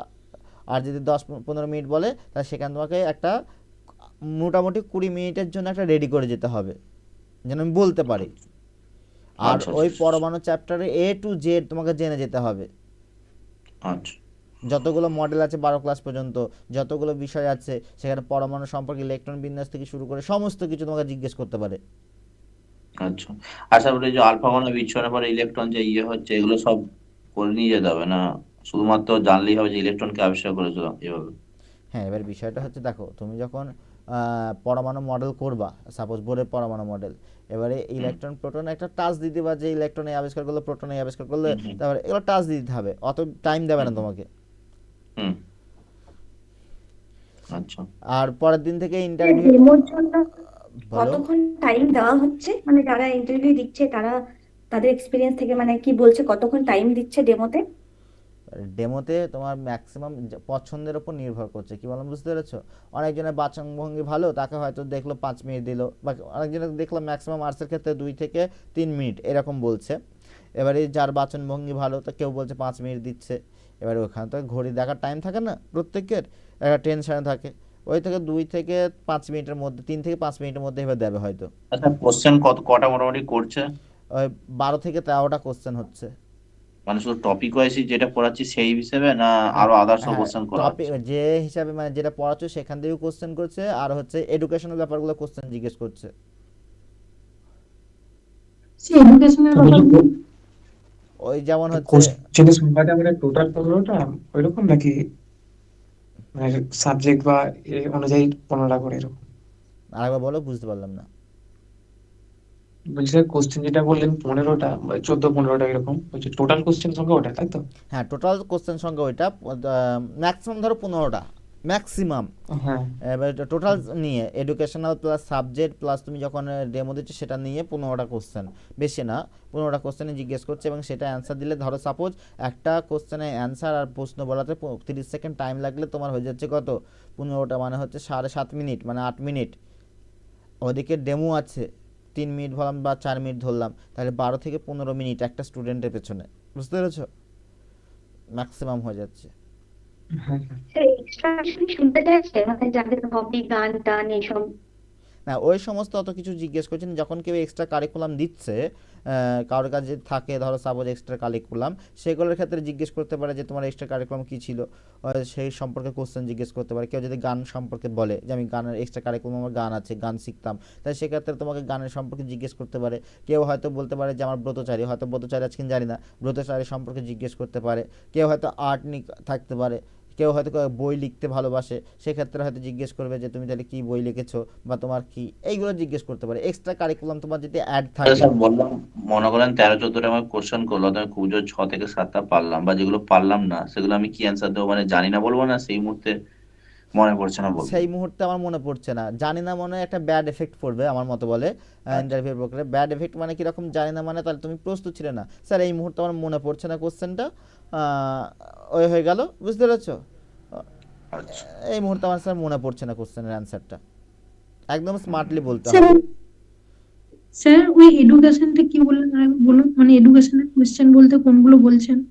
এডুকেশনাল কোশ্চেন মানে ওই যে পাঠ পরিকল্পনা, তারপর হচ্ছে ম্যাক্রো টিচিং, মাইক্রো টিচিং, তারপর হচ্ছে ওই যে শিক্ষার বিভিন্ন যা তুমি কীভাবে স্টুডেন্টকে পড়াবে, একটা ছেলে বদমাশ করছে সেক্ষেত্রে কী করবে, কোনো একটা ছেলে অসুস্থ হয়ে গেল সেখানে কী করবে, একটা স্কুল ম্যানেজমেন্টের ব্যাপার থাকে, সেখানে তোমাকে বিএডের কিছু জিজ্ঞেস করবে যেগুলো তুমি পড়েছো, তোমার সাবজেক্টিভ কিছু কোশ্চেন জিজ্ঞেস করতে পারে। তারপর হচ্ছে তোমার এখানে জেনারেল কোশ্চেনের মধ্যে তোমার এমএলএ কে, তোমার হচ্ছে এখানে এমপি কে, তোমার ওখানে বিশেষ জায়গাগুলো কি কি, তারপর হচ্ছে এডুকেশনাল ব্যাপারগুলো কি কি, তোমার কয়েকটা বিজ্ঞানীর নাম কি, সেখানে জিজ্ঞেস করবে কয়েকটা নোবেল জয়ী বিজ্ঞানীর নাম কি। বর্তমানে হয়তো তোমাদের জিজ্ঞেস করতে হঠাৎ করে তোমাকে জিজ্ঞেস করলো যে তোমার যে কলেজে পড়তে বর্তমান প্রিন্সিপালের নাম কি। এবার স্যার তো এসে জিজ্ঞেস করছে না, এবার তোমার এলাকায় হলে তুমি জানতে পারো, বা তোমার ডিএম এর নাম কি, তোমার বিডিও নাম, এগুলো জেনে যেতে হবে। হঠাৎ করে জিজ্ঞেস করতে পারে যখন তখন তোমাকে বাদ দেওয়ার জন্য, তাহলে এগুলো তোমাকে রেডি করে যেতে হবে। তোমরা বাড়িতে একটা চার্ট করবে, এখন বর্তমান যে ডিএম আছে, তোমার ডিস্ট্রিক্ট জিজ্ঞেস ম্যাজিস্ট্রেট। করবো এই যেটা বললেন স্যার, ওই মানে ডিস্ট্রিক্টের কি কি জেনে যেতে হবে স্যার একটু বলে দেবেন স্যার। প্রথমত তোমার এলাকার বিডিওর নাম জেনে যেতে হবে, পঞ্চায়েত প্রধানের নামটা জেনে যাবে ভালো করে। মানে এগুলো বিষয় সবসময় মনে থাকবে না, তবুও একটু আন্দাজে মনে করে যাবে যে বিডিওর নাম এই ছিল, আমাদের ডিস্ট্রিক্ট ম্যাজিস্ট্রেটের নাম এই কটা, বেশি জিজ্ঞেস করবে না। আমাদের প্রধানমন্ত্রীর নাম, আমাদের রাষ্ট্রপতির নাম, আমাদের রাজ্যপালের নাম, আমাদের শিক্ষামন্ত্রীর নাম, আমাদের মুখ্যমন্ত্রীর নাম, এই কটা মনে রাখলেই হবে। কি বল, বুঝতে পেরেছো? রাষ্ট্রপতি, তারপর হচ্ছে প্রধানমন্ত্রী, রাজ্যপাল, তারপর হচ্ছে মুখ্যমন্ত্রী, শিক্ষামন্ত্রী, এই করা ভালো করে। আর তোমার ডিস্ট্রিক্ট ম্যাজিস্ট্রেটকে, আর হচ্ছে আমাদের তোমার এলাকার যে নির্বাচনী যেগুলো আছে প্রতিনিধিত্ব করে তাদের নামগুলো একটু জেনে যাবে। না জানলেও কোনো অসুবিধা নেই, সেই আন্দাজে কেউ বলে দিল, কেউ প্রধানকে দেখতে আসছে, দেখতেও আসবে না, কিন্তু মুখ্যমন্ত্রীকে তো অবশ্যই দেখতে আসবে। মুখ্যমন্ত্রী সবাই জানে, বা প্রধানমন্ত্রীকে সেগুলো জানে, সেগুলো ভুল বলতে হবে না। কি বললাম, বুঝতে পেরেছো? এইগুলো জানতে হবে। দ্বিতীয়ত সাবজেক্টের বেসিক জ্ঞানটা থাকতে হবে, যে তোমাকে ধরো তোমাকে জিজ্ঞেস করে তোমার কোন টপিকটা সবচেয়ে বেশি ভালো লাগে, তুমি বললে লাইটের বেসিক ধারণাগুলো তোমাকে জানতে হবে। এবার তোমার যে কমফোর্টেবল যেটা মনে হবে, তুমি যে বিষয় সম্পর্কে জানো সেই বিষয়টা তোমাকে বলতে হবে যে স্যার এই বিষয়টা আমার ভালো লাগে সবচেয়ে, তাহলে সেটা তোমাকে বলতে হবে। আবার অনেকজনে দেখলাম যে অনেকজনে গ্র্যাজুয়েশন কমপ্লিট করেছে 2019 সালে, তারপর বসে আছে, সেক্ষেত্রে কি বলবে যে এতদিন ধরে কী করেছিল? কেউ কম্পিটিটিভ এক্সাম করছিলে, কেউ বাড়িতে বসেছিলে, কেউ তখন তোমাদের নিজের ইচ্ছা মতো বলবে। বিশেষ করে পড়াশোনা করছিলাম স্যার এই মুহূর্তে বিভিন্ন চাকরি পরীক্ষার প্রস্তুতির জন্য, এইগুলো স্যার বলো। স্যার ওই স্কুলে পড়াতে একটা বলা চলবে না? স্কুলে পড়লে তোমাকে ধরবে, মানে তুমি স্কুলে পড়াতে তোমাকে অবশ্যই বলা ভালো, কিন্তু তোমাকে যে কোশ্চেনগুলো করবে সেগুলো জিজ্ঞেস করবে, যে স্কুল সম্পর্কে তোমাকে জিজ্ঞেস করবে, স্কুল ম্যানেজমেন্ট থেকে, তোমাকে স্কুলের পরিচালনা থেকে শুরু করে A to Z জিজ্ঞেস করবে। ও আচ্ছা, তাহলে না বলাই ভালো। কিন্তু স্যার এতদিন স্যার বলছি যে ওই বিএড থেকে যে সম্ভাব্য কোশ্চেন গুলো হয় ওগুলো স্যার একটা পিডিএফ আকারে দিয়ে দিলে ভালো হয়। তোমাদের স্যার দিয়েছে গ্রুপে শুনলাম, দিয়েছে, দেয়নি? একটা দেখেছি। হ্যাঁ স্যার দিয়েছে, এটা দেখেছি। আর শুধু ওইগুলো করলেই হবে ওর না, আরও বাইরে? পড়তে হবে। এই যেমন ম্যাক্রো হ্যাঁ হ্যাঁ মাইক্রো ওটাই। টিচিং, তারপর লেসন প্ল্যান, তারপর হচ্ছে তোমার ওই হ্যাঁ কত কি ম্যাক্রো টিচিং কতক্ষণ হয়, মাইক্রো টিচিং কত হয়, পাঠ পরিকল্পনা কি, তারপর হচ্ছে বিএড এর সিলেবাসটা জানতে হবে তোমাকে, বিএড এর নাম্বার। আমরা এখন বর্তমানে বিএড এর কেউ রেজাল্ট জানি না কি কি সাবজেক্ট আছে, কে বলতে পারবে এখানে আছে বিএড এর সাবজেক্ট কি কি আছে? বিএড এর সাবজেক্টটা জানতে হবে। তোমার রেজাল্টে দেখবে ইতিহাস লেখা আছে, মানে ইতিহাস ভালো ছিল, এই সাবজেক্টগুলো জেনে যেতে হবে কি কি সাবজেক্ট ছিল। তারপর হচ্ছে বিএড এর ফুল ফর্ম কি, ডিএলএড এর ফুল ফর্ম কি, এগুলো জানতে হবে তোমাকে হচ্ছে। তারপর জিজ্ঞেস অনেক বিএড এর পারপাসে অনেক কিছু জিজ্ঞেস করা আছে, সেগুলো হয়তো স্যারকে দিয়ে দেবে, হয়তো আমি তবু স্যারকে বলছি, দিয়ে দেবেন উনি। এগুলো জানতে হবে তোমাকে বিএড পারপাস। স্যার বলছিলাম স্যার চ্যাপ্টার বলছি ওয়াইজ যে কোশ্চেন গুলাও দিলে হয়, অ্যান্সার না হলেও কোশ্চেন গুলা কিভাবে আসতে পারে চ্যাপ্টার ওয়াইজ কিছু দিলে ভালো হয়। ঠিক আছে, আমি স্যারকে বলছি, উনি দিয়ে দেবেন। আমি স্যারকে বলে দিচ্ছি। বলছি ধরুন স্যার 2017-তে বিএসসি হয়েছে, ঠিক আছে, দিয়ে 19-এ এমএসসি, তো যদি জিজ্ঞেস করে এতদিন কি করছিলে, তো স্যার পরীক্ষার জন্য প্রিপারেশন নিচ্ছে, এটাকে খুব বাজে শোনায়, মানে অন্যভাবে কিছু বলতে হবে কি? না, তুমি পজিটিভলি একটা বলবে যে পড়াশোনার ব্যাপার নিয়ে। এবার তুমি যদি বলো বাড়িতে আমি বসেছিলাম, সেক্ষেত্রে তো আর হবে না। একটা পজিটিভলি স্যার আমি পড়াশোনার জন্য প্রস্তুতি নিচ্ছিলাম, যে এই বিষয়ে। এবার তখন তোমাকে জিজ্ঞেস করে দেবে তুমি এতদিন বাদে বিএড করলে কেন, তখনই তো করে নিতে পারতে। তখন বলবে কোনো একটা কারণ দেখাবে। স্যার আগে স্যার না পরপরই করেছি, তবু মানে 2021-এই হয়ে গেছে, কিন্তু তারপরে তো ধরুন স্যার এটা 2025 চলছে, হ্যাঁ, তো তো বলবে যে যদি স্যার বলে আমি প্রিপারেশন নিচ্ছিলাম, সেই এখনো কোনো ফর্ম বার হয়নি, সেই জন্য আমি শিক্ষকতা পেশায় নিযুক্ত হতে চেয়েছিলাম, তার জন্য আমি রাজ্যে বলবে, কারণ কেন্দ্র সরকারের নিয়োগ হচ্ছে, কারণ কেভিএস এনভিএস এগুলো নিয়োগ হচ্ছিল, তাই সেগুলো আমি দেয়নি স্যার, রাজ্যের ওপর নির্ভর করেছিলাম, তার জন্য রাজ্যের পরীক্ষা দেবো বলে আমি প্রস্তুতি নিচ্ছিলাম। মানে তুমি তাদের কাছে স্মার্ট সাজবে একদম, মানে সেই বলে না ন্যাকা ষষ্ঠী না কি বলে না একটা কথা আছে, মানে তুমি সব জানো কিন্তু তুমি পজিটিভলি ভাবে বলতে হবে। আর স্যার আরেকটা আমার কোশ্চেন ছিল, সেটা বলছি যে স্যার মাধ্যমিক উচ্চ মাধ্যমিক বা এমএসসি তে স্যার এগুলোর নাম্বার বেশি আছে, তুলো গ্রাজুয়েশনে একটু কম আছে, তো স্যার এটা নিয়ে কিছু কি বলতে পারে ওরা যে কেন এরকম কম না, হয়েছে বা ওই কিছু আর সমস্ত কি? জিজ্ঞেস অত খুঁটিয়ে ধরবে না, অত কিছু জিজ্ঞেস করবেন, তবু পার্সেন্টেজটা প্রত্যেকে জেনে যাবে যে আমি মাধ্যমিক এত পার্সেন্টেজ ছিল, উচ্চ মাধ্যমিক এত পার্সেন্টেজ ছিল, আর গ্রাজুয়েশনের এত পার্সেন্টেজ ছিল, এই পার্সেন্টেজগুলো প্রত্যেকে জেনে যাবে। আমি বলি জিজ্ঞেস শোনো, করলে বলবো নাকি? না যদি জিজ্ঞেস করে তবে বলবে না, তাছাড়া তো বলার দরকার নেই, যত বলবে তত ধরবে তোমাকে। আর প্রত্যেককে আমি বলি শোনো, এই ইন্টারভিউ প্রক্রিয়াটার জন্য দেখো, ইন্টারভিউ হচ্ছে তোমাকে 10-এ 10 তুলতে হবে, তবে তুমি ইন সার্ভিসদের সঙ্গে পারবে। এবারে তোমার চাকরি প্রয়োজন, ওই জন্য অল্প অল্প করে যে টপিকগুলো বললাম, ধরো সাপোজ আমি তোমাকে রেজাল্ট সম্পর্কে বললাম, তাহলে রেজাল্ট সম্পর্কে নোট করবে বাড়িতে, রেজাল্ট সম্পর্কে A to Z কি যেগুলো বললাম সেগুলো জেনে যাবে। রেজাল্টে তোমার বোর্ডের নাম জিজ্ঞেস করতে পারে, যদি এবার উচ্চ মাধ্যমিকটা তুমি কোন বোর্ডের আন্ডারে পড়েছো, কেউ মিশন থেকে পড়তে পারে, মানে মিশনে বিভিন্ন বাইরের রাজ্য থেকে পড়তে পারে। তারপর হচ্ছে আমাদের গ্র্যাজুয়েশনে কোন কলেজের আন্ডারে বা কোন ইউনিভার্সিটির আন্ডারে সেগুলো বলতে হবে, তাহলে সেইগুলো মনে রাখতে হবে তোমাকে। তাহলে আমাকে রেজাল্ট বলে পয়েন্ট করবে, সেখানে তোমার রেজাল্ট কোয়ালিটি থাকতে হবে।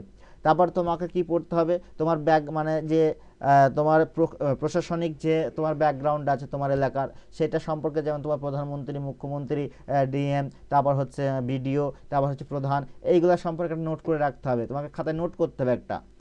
কি বললাম বুঝতে পেরেছো? এই ডাটা তোমার ডিস্ট্রিক্ট সম্পর্কে জানতে হবে, ডিস্ট্রিক্টগুলো নোট করলে একটা, এই যে বিষয়গুলো পরপর নোট করে রাখতে হবে নিজেকে, সেটা বারবার রিভিশন করতে, ফ্রিকোয়েন্টলি বলতে হবে। হ্যাঁ স্যার, আরেকটা বলছিলাম যে স্যার ওই যখন 9-10 এর ইন্টারভিউ হবে তখন স্যার এমএসসির কথাটা বলতে পারি তো? মানে কোনো অসুবিধা হবে না তো? না না, মানে এমএসসি যখন বলতে নিজের পারো, সম্পর্কে ও কোনো অসুবিধা নেই, এমএসসি বলতে পারো, আর তোমার তো ডিগ্রি থাকলে বলতে হবে। এরকম হবে না তো? না না, কোনো কিছু হবে না, ডিগ্রি বলতে হবে। আচ্ছা।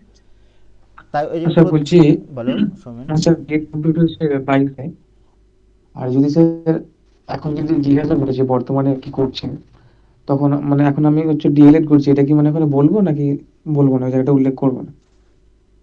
হ্যাঁ, বলতে পারো যে স্যার আমি প্রাথমিক যে পরীক্ষার জন্য যে যোগ্যতা অর্জন করতে হয় তার জন্য আমি ডিএলএডটাও কমপ্লিট করছি স্যার, এটা বলতে পারো যে আমি পড়ছি, এটা তো কোনো ইয়ে নয়। তোমার বুঝতে পেরেছো? আচ্ছা, হ্যাঁ, মাঝে হচ্ছে কম্পিটিটিভের জন্য মানে করেছিলাম, ওটা কি উল্লেখ করবো নাকি ওটা বলবো না? অত বলতে হবে না, যখন তোমাকে জিজ্ঞেস করবে যে এই গ্যাপটা হলো কেন, তখন তুমি বলবে যে আমি কম্পিটিটিভের জন্য খাটছিলাম। যদি না জিজ্ঞেস করে আর থাকে, আমার বর্তমান, বলার দরকার নেই। হ্যাঁ, তোমাকে অনেক আর সময় যখন জিজ্ঞেস করতে জিজ্ঞাসা পারে করবো যে বর্তমান, টিউশন করাও কিনা বা তখন কোনো ডিএলএড, হ্যাঁ মানে ওটা ওটা বললে অসুবিধা হবে না তাই তো? না, তোমার তো এখন ডবল ডিগ্রি হচ্ছে না, তা তুমি বলতেই পারো। কেউ যদি ডবল ডিগ্রি করে একসঙ্গে, কেউ যদি এমএসসি এবং ডিএলএড করে, সাপোজ এমএসসিও করছে এবং ডিএলএডও করছে, তাহলে তার ক্ষেত্রে বলতে হবে স্যার আমি বর্তমানে এমএসসিটা কমপ্লিট করছি হাই স্টাডির জন্য, কিন্তু ডিএলএড বলা যাবে না, একসঙ্গে দুটো ডিগ্রি করছি বলা যাবে না। আর যদি স্যার এরকম কোশ্চেন কি করতে পারে যে যেহেতু যে যে তোমার যেহেতু স্বপ্ন শিক্ষক হওয়া, তাহলে এইদিকে কম্পিটিটিভ লাইনে মানে প্রিপারেশন নিচ্ছিলে, এরকম কি কোশ্চেন মানে জিজ্ঞাসা করতে পারে? এমনি আমি জিজ্ঞাসা করলাম, আমার মনে হলো হ্যাঁ, কোশ্চেনটা। জিজ্ঞেস করতে পারে, এবার তুমি যখন বলবে যে দীর্ঘদিন ধরে স্যার আমাদের এখানে নিয়োগ প্রক্রিয়া সম্ভাবনা পাচ্ছিলাম না, তার জন্য আমাকে কম্পিটিটিভ এক্সামের জন্য আমি ওর দিকটাও খাটছিলাম একসঙ্গে, আচ্ছা, বলতে পারো, এদিকে কোনো অসুবিধা নেই। আর কি ভাবলাম বলতে ভুলে গেলাম,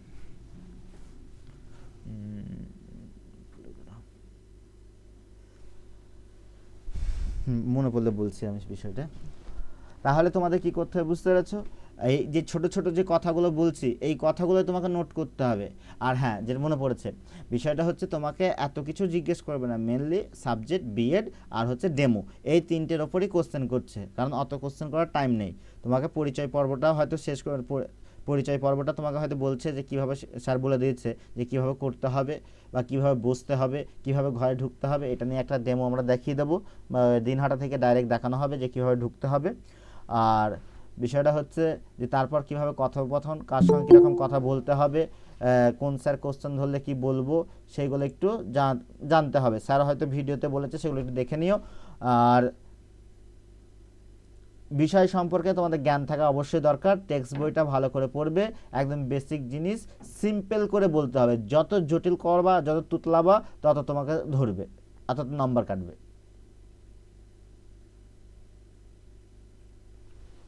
স্যার আমাদের যেমন কেমিস্ট্রি অনার্স, তো physics এর দিকটাও কি মানে অতটাই ভালো করে করে যেতে হবে, মানে পুরোটাই তো ভালো করে করে যেতে হবে তাই তো? দেখো মাধ্যমিক উচ্চ মাধ্যমিক লেভেলের যে বিষয়টা আছে, তুমি যখন এসএসসি পরীক্ষা দিলে নিশ্চয়ই উচ্চ মাধ্যমিক বিশেষে পরীক্ষা দিয়েছো পড়ে, তাই সেই উচ্চ মাধ্যমিক বিষয়টা জানা আছে। এবার সিম্পল বিষয়গুলো উদাহরণ দিয়ে দিয়ে তোমাকে বোঝাতে হবে। ধরো সাপোজ তোমাকে বললো যে তুমি জারণ বিজারণ কীভাবে স্টুডেন্টদের বোঝাবা, সেইটা তোমাকে উদাহরণ খুঁজতে হবে যে আমি কীভাবে স্টুডেন্টদের বোঝাবো মজার ছলে। যেমন এর আগের দিন সৌম্য বলে একটা ছেলে ভালো একটা উদাহরণ দিচ্ছিল। তারপর হচ্ছে তোমাকে বললো যে ফিজিক্সে জিজ্ঞেস করলো যে চৌম্বকত্ব, চৌম্বক ব্যাপারটা তুমি কিভাবে স্টুডেন্টদের বোঝাবা, তুমি বাস্তব উদাহরণ দিয়ে দেবা। সেক্ষেত্রে এই যে বলার টেকনিক, সেই টেকনিকটা তোমাকে নিয়ে আসতে হবে। এই রোজিনা তোমাকে এখন স্মার্ট হতে হবে। বলো।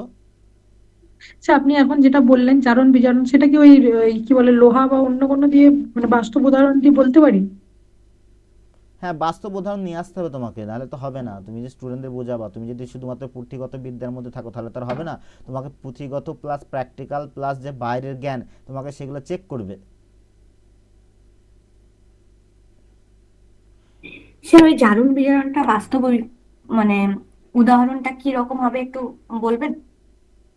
জারণ বিজারণের কিভাবে উদাহরণ হবে? কেমিস্ট্রি স্যার তোমাদের কিছু বলেনি এগুলো? স্যার আজকেই তো ফার্স্ট করলাম। না, আমি বলি শোনো, তাহলে যারা ফার্স্টে আছো তারা ওই ক্লাসগুলো আগে দেখো, সবগুলো করিয়েছে sir A to Z topic অনুযায়ী। ক্লাসগুলো কোথায় পাওয়া যাবে, মানে গুগল মিটে যে ক্লাসগুলো আগে হয়েছে সেগুলো কোথায় পাওয়া যাবে? হ্যাঁ, ওই স্যারকে এসএমএস করো, ওই স্যার টোটাল দিয়ে দেবে, note plus PDF plus total link তোমাদের দিয়ে দেবে। আমি স্যারকে বলে দিচ্ছি, স্যার হয়তো দিতে মনে নেই, যারা অ্যাডমিশন নিচ্ছে তাদের প্রত্যেকে দিয়ে দেবে। কিরণময় মণ্ডল।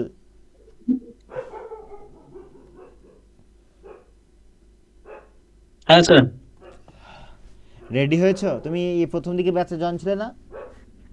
হ্যাঁ স্যার, আমি ছিলাম প্রথম দিকে, একটা ক্লাস আর কি ছিলাম, একটা ক্লাসে বলেছিলাম, আমি প্রথম দিক থেকেই ছিলাম। রেডি হয়েছে তো সম্পূর্ণ? রেডি বলতে স্যার সেইভাবে দেখা হয়নি কদিন, একটু ওই স্কুলের কিছু কাজ টাজ নিয়ে ছিল আর কি ব্যস্ততা। ও ইন সার্ভিস ছিল তাই না? হ্যাঁ হ্যাঁ। বুঝতে পেরেছি।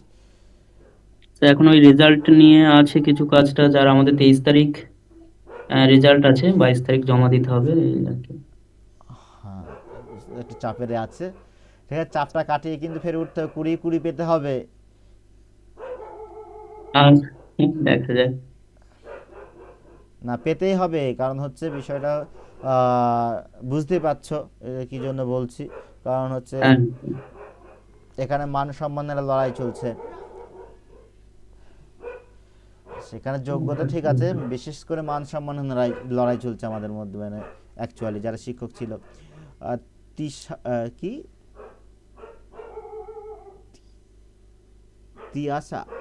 তিয়াসা নস্কর,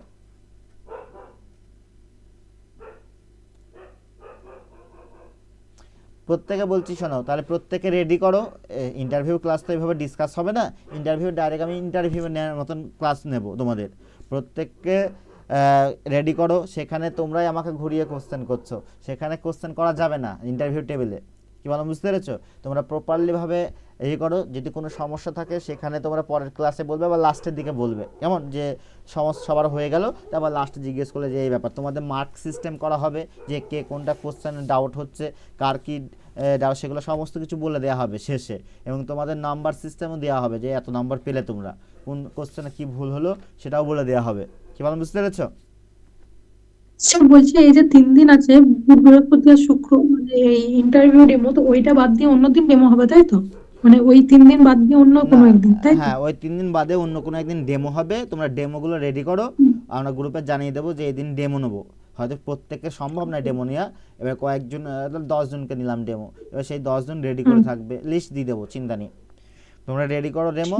এবারে হ্যাঁ, আর একটা কথা বলি, তুমি ডেমো দিচ্ছ ঠিক আছে, তোমার বেসিক জিনিসগুলো আমরা ধরে দেবো যে এই জিনিসটা তোমায় ঠিক করতে হবে, এই জিনিসটা ঠিক করতে হবে, কিন্তু তোমাকে 100% তৈরি করতে হবে। ধরো তুমি যে ক্লাসটা করাবা, ধরো আমি সাপোজ ডোন্ট মাইন্ড আমি বলছি যে সময় একটা ডেমো তৈরি করলো, সেই ডেমোটা সবাই কপি পেস্ট করলো যে আমি এটাই পড়াবো, ডোন্ট মাইন্ড, সবাই ডেমো পেস্ট করলো, কিন্তু সেটা কি হবে, সেটা সবারই ক্ষতি হবে।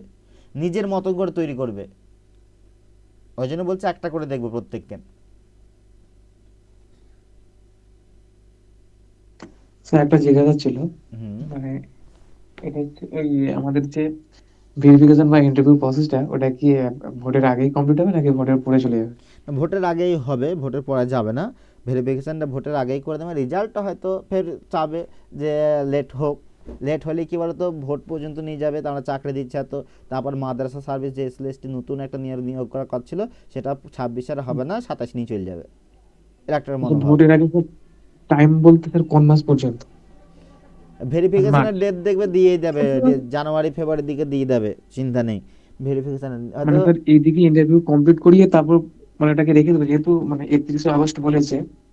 হ্যাঁ হয়তো রেখে দেবে, কি বলো, বুঝতে পেরেছো? ভেরিফিকেশন করে ইন্টারভিউ প্রক্রিয়া চালু করে, কাউন্সিলিং বা প্যানেল বের করে রেখে দেবে নাকি? হ্যাঁ রেখে দেবে। নিয়োগটা হয়তো ভোটের পর করবে, দিয়ে একটা সুনাম হয়তো বলাটা উচিত হচ্ছে না, সুনাম নেবে যে আমরা এত কি নিয়োগ করলাম সেক্ষেত্রে। আর এক্ষেত্রে কি হলো, নতুন যে এসএলএসটি হওয়ার কথা ছিল মাদ্রাসা সার্ভিস, সেটা পেছিয়ে গেল। এক্ষেত্রে আপার প্রাইমারি কি হবে বলা মুশকিল, এখন সন্দেহ জেগে যাচ্ছে আমার যে আপার প্রাইমারি পেছিয়ে যাবে কিনা, যেহেতু এই ব্যাপারটা গ্রুপ সি আর গ্রুপ ডি যেটা, গ্রুপ সি গ্রুপ ডি যদি এই পরীক্ষা যদি পেছিয়ে যায় এদের প্রক্রিয়া, তাহলে এটাও পেছিয়ে যাবে, সে লাস্টের দিকে নেবে। এটা তো মানে ভোটের আগে নেওয়া কখনোই সম্ভব হবে না। না, তাহলে সম্ভব নয়, পেছিয়ে যাবে। তাহলে স্যার 2027। তাহলে 2027 নতুন আবার কোনো কিছু পেতে গেলে, ধরো এটা পেয়ে গেলে খুব ভালো, না পেলে 2027-28।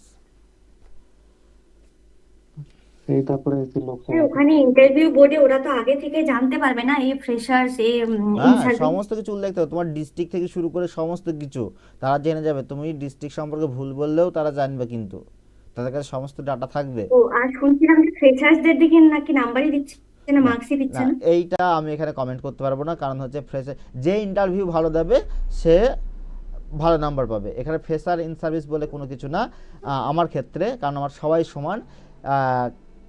ধরো সাপোজ যে ইন সার্ভিস তাকেও সে ভালো ইন্টারভিউ দেবে, প্লাস যে ফ্রেশার সেও ভালো ইন্টারভিউ দেবে, এবং প্রত্যেককে সমান নাম্বারই দিচ্ছে। বুঝতে পেরেছো কি বললাম? হ্যাঁ স্যার। কারণ প্রত্যেকে সমান নাম্বারই দিচ্ছে, সেখানে যে ভালো মানে আপনার কত নাম্বার পাওয়া যেতে পারে, মানে দেখো মানে ভালো নাম্বার কত কত হয় আর কি মোটামুটি? ভালো নাম্বার বলতে তুমি যদি ফুল অ্যান্সার করতে পারো এবং সমস্ত ক্রাইটেরিয়া মেনটেন করো ইন্টারভিউয়ের, তাহলে তোমাকে 10-এ 10 দেবে। এখানে স্যার তো নম্বর বাড়ি নিয়ে যাবে না, বা স্যারের সেই একটা সিনেমা মতন যে বাকি নাম্বারগুলো অন্যজনকে দিয়ে দেবে বা ইন সার্ভিসকে দিয়ে দেবে, এমনটা না। সমস্ত নাম্বারই তুমি পাবে যদি তুমি সেই ক্রাইটেরিয়াগুলো মেনটেন করো। কি বলো, বুঝতে পেরেছো? এবারে ধরো সাপোজ ডোন্ট মাইন্ড, কিছু মনে করো না, তুমি ধরো তুমি পরীক্ষা দিতে গেছো, তুমি হয়তো কিছু নম্বর পেলে।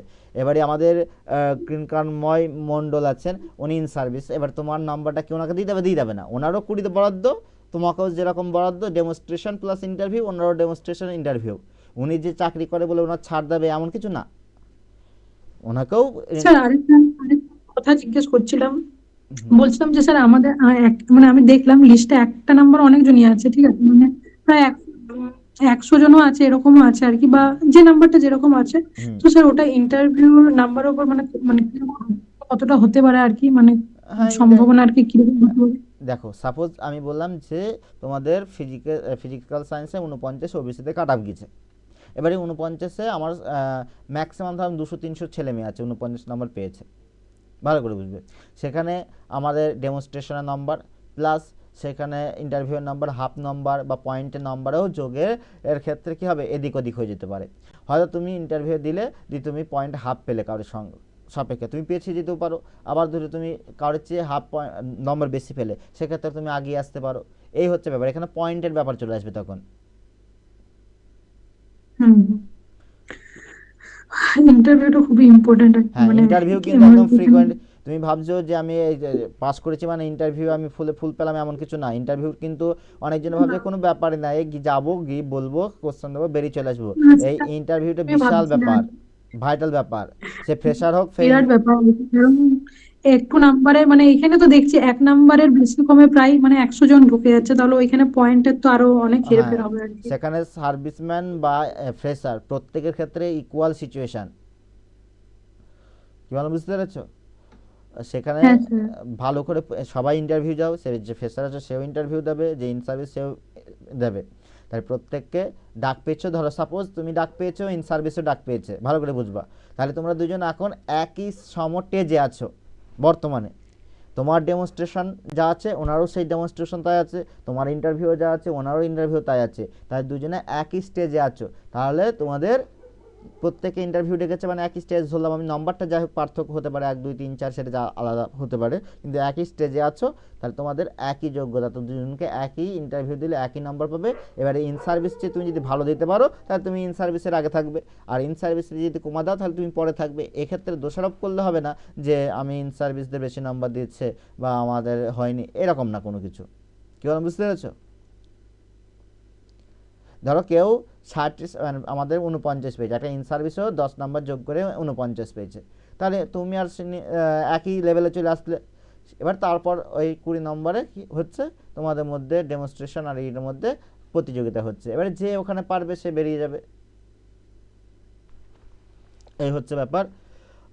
সৌমেন হলো, তারপর হচ্ছে রিয়া হলো, পর্ণা বলো তো মিতালি, আর কোনো কোশ্চেন? পরের দিন এখন কে জয়েন হচ্ছে? শাহনাজ সুলতানা,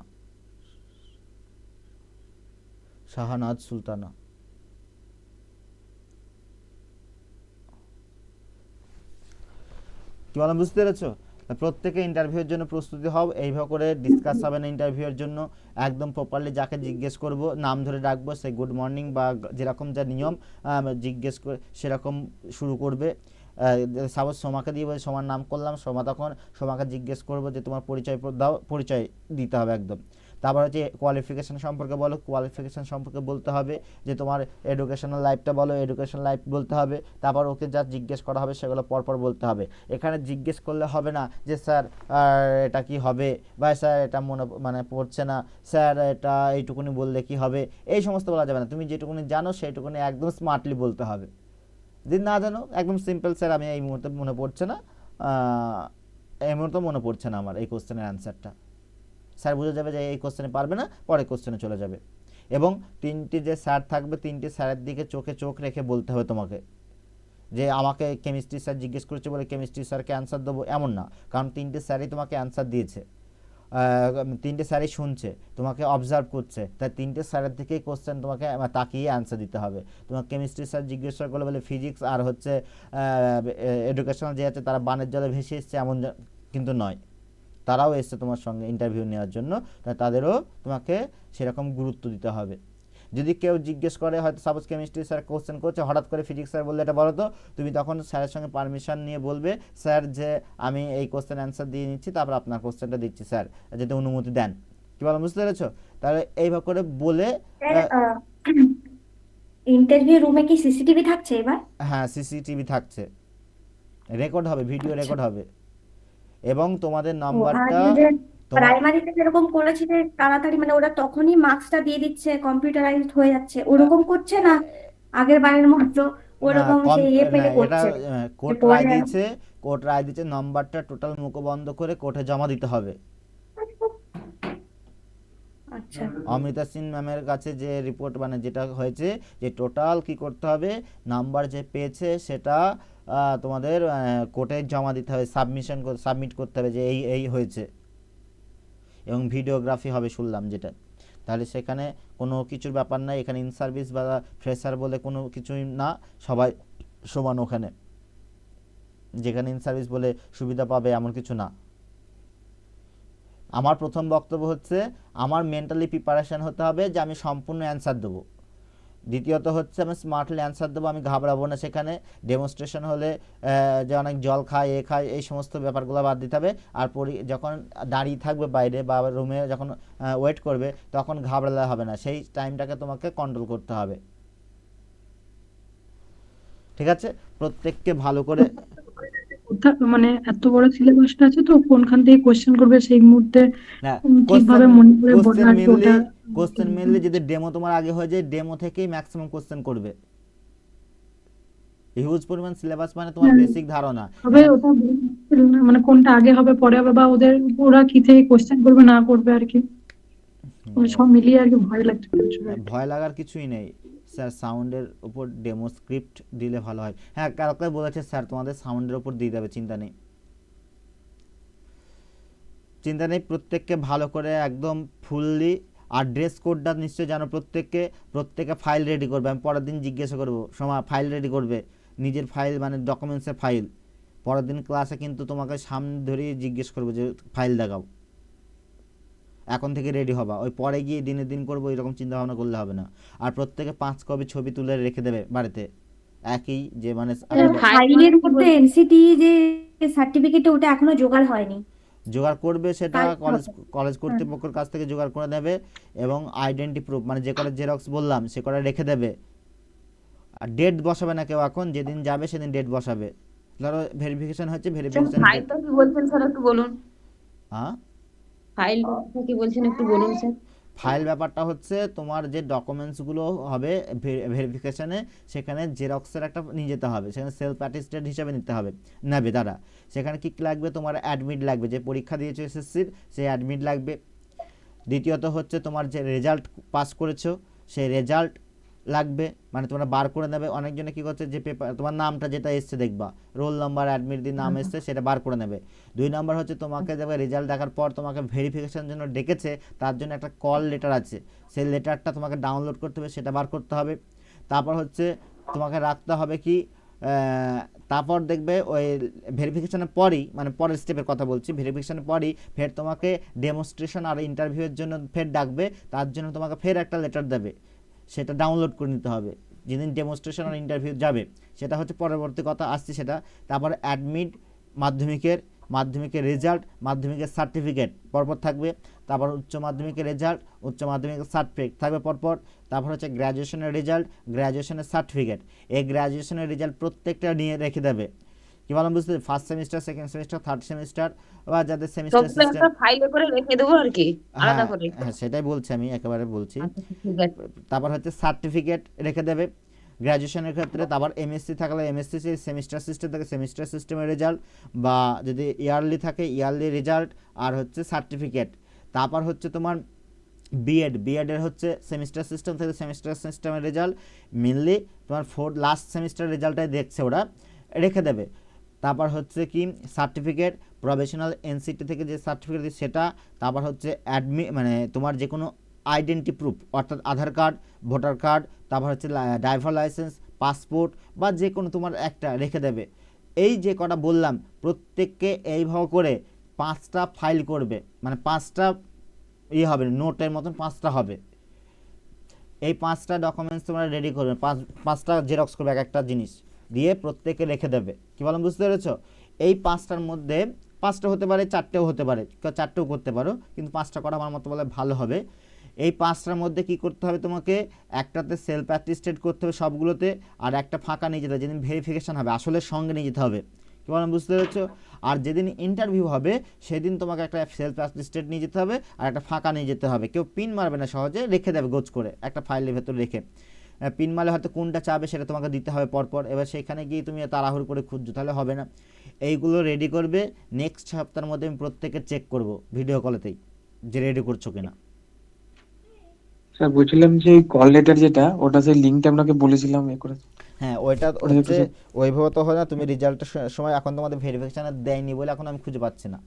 তোমার যদি 11-12 হয়ে থাকে তাহলে তোমার ভেরিফিকেশান অলরেডি হয়ে গেছে, যদি কারো 11-12 হয়। আর যদি 11-12 না হয়ে থাকে, যাদের 9 যেদিন ভেরিফিকেশান নোটিশ দেবে সেদিন তোমাদের দিয়ে দেবে, সেদিন তোমার রেজাল্ট যেখানে বার করবে রেজাল্ট চেক করার সময় ওখান থেকে বেরিয়ে আসবে, সেদিন লিঙ্ক দিয়ে দেবো আমি। আচ্ছা কল লেটার স্যার ওই ভেরিফিকেশনের আগে দেয়? হ্যাঁ ভেরিফিকেশনের জন্য একটা ডাকবে, প্লাস ভেরিফিকেশন হয়ে গেলে তারপর তোমাকে একটা ডাকবে, দুবার আসবে। হ্যাঁ বলছি কল লেটারের কথা যেটা বললেন, যে কল লেটার ওটা নিয়ে গিয়ে ভেরিফিকেশন থেকে নিয়ে যেতে হবে। ওই যে লেটারটা ওটা হচ্ছে ভেরিফিকেশনের আগের দিন দেয় নাকি, আগের দিন বা দুদিন? হ্যাঁ ওইভাবে দিতে, তোমার ডাক হলো তারপর 2-3 দিন আগে দিয়ে দেবে তোমাকে ওটা, 3 দিন হয়তো 2-3 দিন আগে দেবে, সেটা ডাউনলোড করে তোমাকে বার করে নিয়ে যেতে হবে। তারপর ভেরিফিকেশন হয়ে গেল, সাবমিট হয়ে গেল, তোমার সমস্ত তথ্য ঠিক। তারপর তোমাকে ইন্টারভিউ আর ডেমনস্ট্রেশনের জন্য যেদিন ডাকবে তার 1 সপ্তাহ আগে বা 2-4 দিন আগে তোমাকে ফের একটা কল লেটার দেবে, সেটা তোমাকে নিয়ে যেতে হবে। আচ্ছা আচ্ছা বুঝলাম। কেমন বুঝতে পেরেছো? এই হচ্ছে প্রসেস। তোমরা সমস্ত ডকুমেন্টস রেখে রেডি করে রাখবে, কারণ সেই লাস্টের দিন টেনশন হয়। এই আর্টসের স্টুডেন্টগুলো ম্যাক্সিমাম টেনশনে মরে যাচ্ছে, কি করব এরকম চিন্তা ভাবনা ছিল। ওই জন্য বলছি প্রত্যেকে রেডি করবে, আমি প্রত্যেকে চেক করব, মানে দেখবো না কাউরিরই, মানে রেডি করেছি 5টা ফাইল সেটা আমি দেখবো। স্যার বলছিলাম বলো। এমএসসি আমার মেন সার্টিফিকেট নেই আর কি, প্রভিশনাল সার্টিফিকেটটা আমাদের দিয়েছিল, এটা কোনো প্রবলেম হবে? মেন সার্টিফিকেট নেই কেন? আমাদের মেন সার্টিফিকেট এখনো অ্যাভেলেবল হয়নি, আমি 2022-এ করেছিলাম। ও আমাকে প্রভিশনাল সার্টিফিকেট দিয়েছিল, কিন্তু নিচে স্ক্যান দেওয়া আছে দেখলাম। নিচে কি দিয়েছে? স্ক্যান স্ক্যান দিয়েছে, কোনো অসুবিধা নেই, তুমি ওটা নিয়ে যাবে, যে বলবে যে এই ব্যাপার আমাকে এখনো দেয়নি, তোমাদের এখনো যেহেতু হয়নি। কোনো অসুবিধা না, অসুবিধা নেই সেক্ষেত্রে কোনো না। আচ্ছা আচ্ছা আচ্ছা, তোমার কাছে তো ঠিক রেজাল্ট আছে না? হ্যাঁ ফাইনাল মার্কশিট আছে। তাহলে কোনো অসুবিধা নেই সেখানে। আমার একটা কথা ছিল, ওই আমার কাস্ট সার্টিফিকেট ওটা আমার ম্যানুয়াল আছে। হ্যাঁ, আরেকটা জিনিস ওটাতে ভুলে গেছি, কাস্ট সার্টিফিকেট প্রত্যেককে যার যেটা দিয়ে আছে সেটা করবে। অনলাইন হচ্ছে, ম্যানুয়ালটাও নেবে।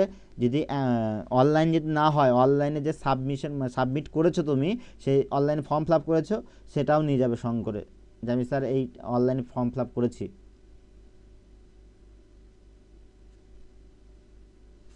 তুমি কদিন হয়তো জমা দিয়েছো?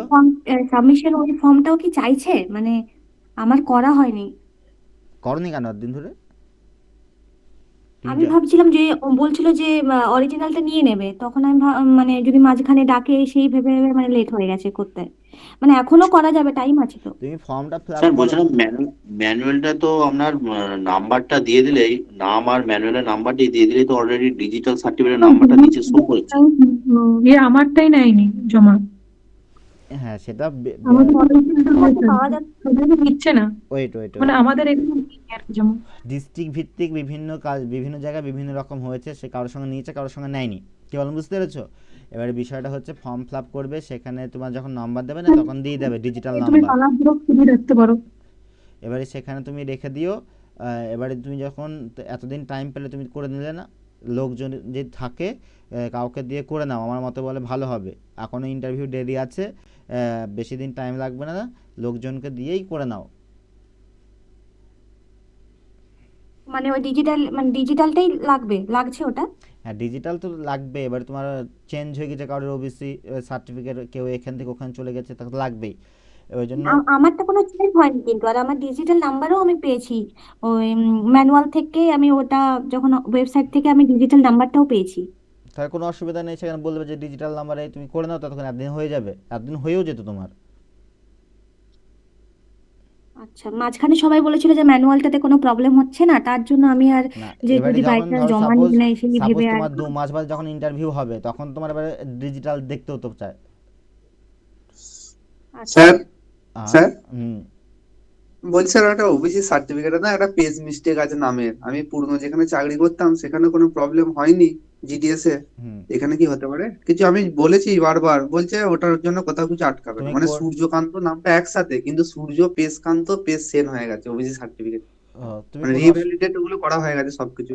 অনেক কোনো অসুবিধা নেই, তুমি কোর্ট করে থুই দেবে একটা, বুঝতে পারছো? এই জন্য যে আমার নামের এই ক্ষেত্রে একটা সমস্যা হতে পারে পরবর্তীতে, এখন বিশাল ভিড়, কোর্ট তুমি জানুয়ারি মাসের দিকে করবে।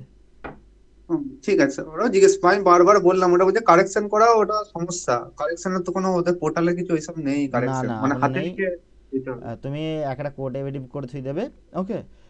এই হুম। কারণ উল্লেখ করে তোমার এই ওবিসি নাম্বার দিয়ে, এই ম্যানুয়াল যেটা ছিল ওটা নাম্বার আছে হুম। নিশ্চয়ই, আর হচ্ছে ডিজিটাল এটা হ্যাঁ। হচ্ছে নাম্বার, এটা দিয়ে দেবে। তোমার সঙ্গে আধার কার্ড নাম্বার যুক্ত করে দেবে, যে এই ব্যক্তি একই এবং এর নাম পেজ দেওয়া আছে, সেটা উল্লেখ করে দেবে। যিনি থাকবেন উকিল, ওনাকে বলে দেবে, উনি লিখে দেবে ভাষা দিয়ে দিয়ে তোমার ঠিক ওখানে ভোটার কার্ড নাম্বার, আধার কার্ড নাম্বার উল্লেখ করে দেবে। কি বলো, বুঝতে পেরেছো? তাহলে তোমার ঠিক একদম আছে। 100% হয়ে যাবে।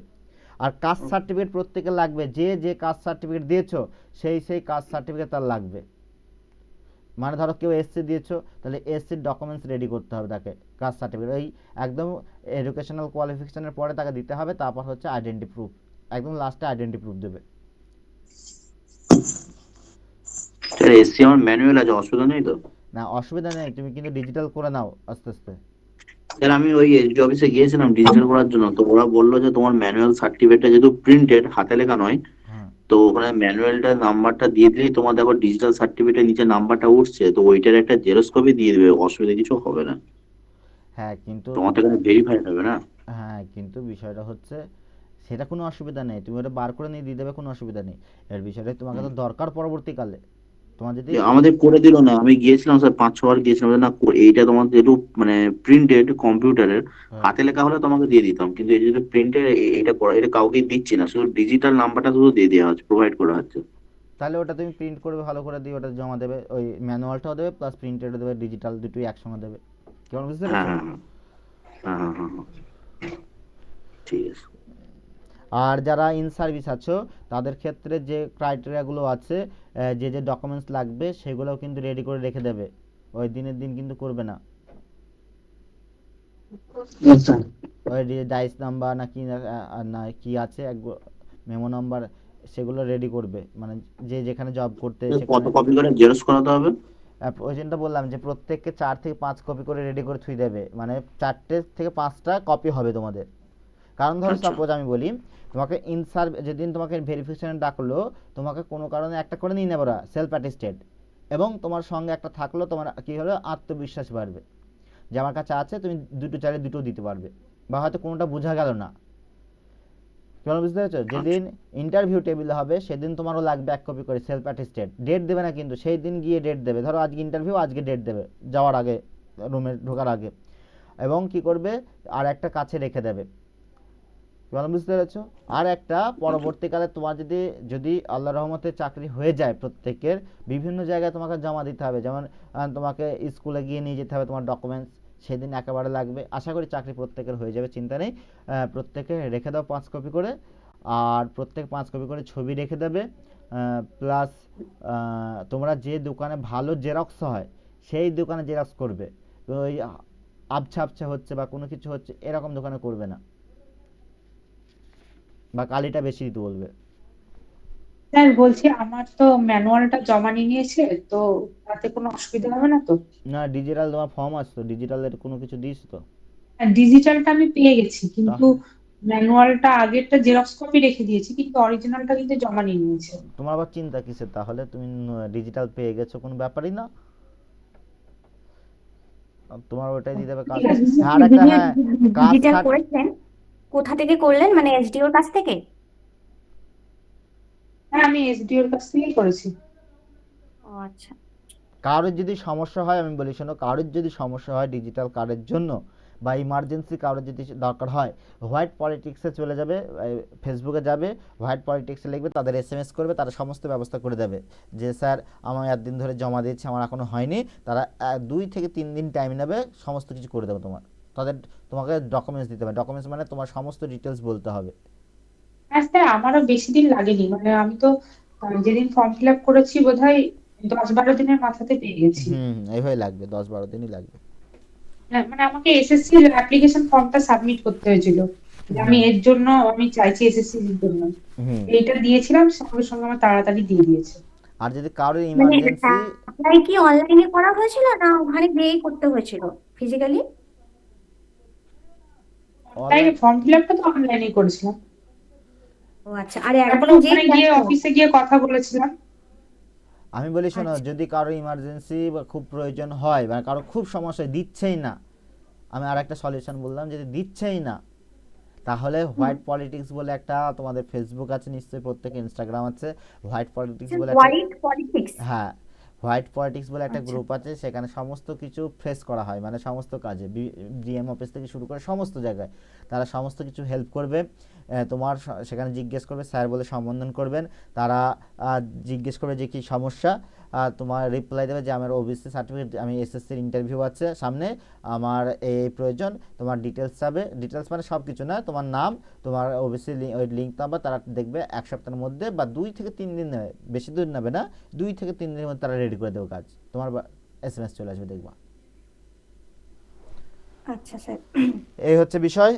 অনেক রাত হলো, 11টা বাজতে চললো। প্রত্যেকে বলছি, ইন্টারভিউয়ের জন্য ওই গাফিলতা করো না, এই বারবার প্র্যাকটিস করবা, তবেই কোশ্চেনগুলো কিন্তু রেডি হবে। আর বারবার কোশ্চেন যদি মানে কোশ্চেন যদি না পারো, তাহলে তোমাদের বারবার কি সমস্যা হবে, যে ভুলে যাবে, প্র্যাকটিস করতে হবে ক্রমাগত, ডেমোটা ভালো করে রেডি করতে হবে, এই স্যার যে আমার আরেকটা কোশ্চেন ছিল, বলো। বলছি যে স্যার আমার ওবিসি বি, ঠিক হুম আছে, হুম তো আমি এটা সাবমিট করেছিলাম, কিন্তু আমি যে কাট অফটা ক্লিয়ার করেছি সেটা জেনারেল ফিমেলে আমি চলে এসেছি। হুম তো আমার নামটা শুধু তো এখন জেনারেল ফিমেলেই আছে। হুম তো আমি যদি না পারি, মানে ইন্টারভিউ হয়তো আমি ওবিসি মানে জেনারেল আমি ক্লিয়ার করতে পারলাম না, জেনারেল ফিমেল, হুম আর তার থেকে যদি একটু হয়তো কম পেলেও কম পেলাম, কিন্তু আমি ওবিসি বি হয়তো ফিমেল বা OBC general beta general clear করতে পারছি, হুম। তখন কি আমাকে ওই দিকে ঢুকিয়ে দিবে, না আমি যেহেতু জেনারেল ফিমেলে ক্লিয়ার করতে পারলাম না তো আমি বাদ চলে যাব? না, তুমি বাদ যাবে কেন? প্রথম বক্তব্য হচ্ছে ধরো ওবিসি মানে জেনারেলে 1.6 গুণ ডেকেছে, তাহলে আমার তো ওই 0.6 গুণ তো চাকরি ওখানে জেনারেলে পাবে না। তারা কোথায় যাবে? পরবর্তীকালে নিজস্ব যে কোটাগুলো আছে তাতে চলে যাবে, নিজের কোটায়। ধরো সাপোজ তুমি ওবিসি বি, ওবিসি বিতে তুমি জেনারেলে প্রতিদ্বন্দ্বী করছো, এবার তুমি দেখলে যে তুমি কি করলে ওবিসিদের ওখানে গিয়ে প্রতিযোগিতায় টিকতে পারলে না, কোথায়? জেনারেলে। তাই তোমাকে কোথায় আসতে হবে? ওবিসি কোটায় ফিরে আসতে হবে। তারপর ফিমেল ক্যাটাগরি আছে, তোমার ফিমেল ক্যাটাগরিতে মারামারি করতে হবে। কেন, বুঝতে পেরেছো?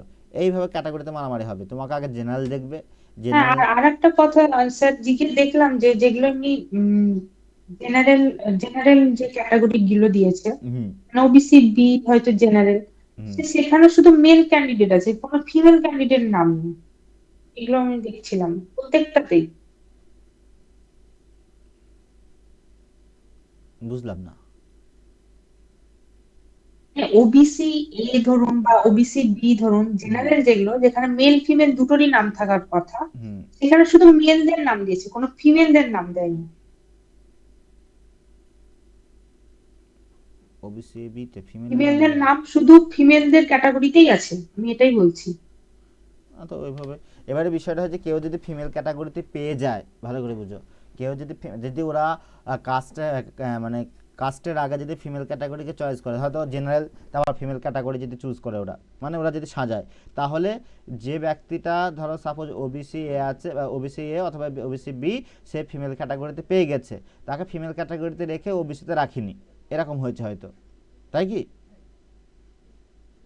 মানে আপনি লক্ষ্য করেছেন কিনা আমি জানি না, না, আমি লক্ষ্য কিন্তু দেখিনি আমি আমি। দেখেছি হয়তো ওই আপনি দেখবেন ওবিসি এ বলুন, মানে জেনারেলে, ওবিসি বি তে বলুন বা অন্য কোনো ক্যাটাগরিতে বলুন, শুধু মেলদের নামই আছে, ওখানে কোনো ফিমেলদের নাম নেই, ফিমেলদেরকে ফিমেলদের মধ্যেই রেখেছে শুধু। তো দেখতে হবে, তাহলে আমি আগে দেখি ওই এটা, তারপর আমি তোমায় না, বলবো। যেটা মেল ফিমেল কাস্টের যেটা ওবিসি যেটা রয়েছে সেখানে তো মেল ফিমেল দুটোই আছে, তো ফিমেলের সংখ্যাটা কম, মেলটা বেশি। ওরকম ভাবে তো সব ভাগ আছে না, male female OBC, female OBC এভাবে রয়েছে সব। এবার ভাগ থাকার। ওই রকম ভাবে ভাগ আছে, কিন্তু আমি দেখছিলাম মেল ফিমেলে শুধু মেলদের নামই আছে, আর ফিমেলদেরকে ফিমেলদের এতেই ঢুকিয়েছে। এখানে আমি যেমন জেনারেল ফিমেল, তো আমার মানে জেনারেল ফিমেল আমার নাম এসছে, এবার আমার নাম জেনারেল মেলও থাকা উচিত, কিন্তু আমার তো সেখানে এখন মানে মেল ফিমেলও নাম থাকা উচিত। তো এখন যেহেতু আলাদা করে নাম দেয়নি, ঠিক আছে, কিন্তু অন্য কোনো কারণই নাম দেয়নি দেখলাম, মানে ওদের ফিমেলদেরকে ফিমেলদের মধ্যে রেখেছে। ঠিক আছে, আমি এটা ভালো করে লক্ষ্য করবেন। আমি হ্যাঁ, ঠিক আছে দেখছি, দি তোমার বলছি নেক্সট দিন, ওকে? মানে আমারও সেম হয়েছে, জেনারেল ফিমেলে এসছি, মানে ওবিসি ফিমেল বা ওবিসি মেল ফিমেলে নাম আসেনি, মানে যেটা কাট অফ আমাদের ওটার থেকে বেশি হয়েছে মার্কসটা, ওই জন্য ওটাতে রেখেছে, সিঙ্গেল র্যাঙ্কিং করেছে। আচ্ছা স্যার, এটা কি ফাইনাল প্যানেল অবধি সিঙ্গেল র্যাঙ্কিংই থাকবে? না, মাল্টিপ্যালেন হবে, সিঙ্গেল হবে না, মাল্টি হয়ে যাবে, সিঙ্গেল হবে না। ঠিক আছে, আমি দেখি আগে, তবে কমেন্টটা করবো, নাহলে আগে না দেখে তো বলা যাচ্ছে না, আমি দেখিনি আগে, আমি দেখে তোমাদের বলছি, কেমন? Okay sir. প্রত্যেকে ভালো করে প্রিপারেশন নাও, আর পরের দিন থেকে ইন্টারভিউ ক্লাস একদম ইন্টারভিউর মতনই হবে, এখানে কোনো ডিসকাস হবে না, ডিসকাস বাকি ক্লাস একটা দিয়ে দেবো, সেখানে ডিসকাস হবে। পড়না, তোমার কোনো কথা খুঁজে পাইনি আমি আজকে, দুবার তিনবার ডেকে, রোজিনা হলো, শাহনাজ হলো, সময় হলো, না স্যার, আমি আছি। তুমি তো নিখোঁজ হয়ে গেছিলে, আমি ভালো শীতে ঘুমিয়ে পড়েছো। না স্যার।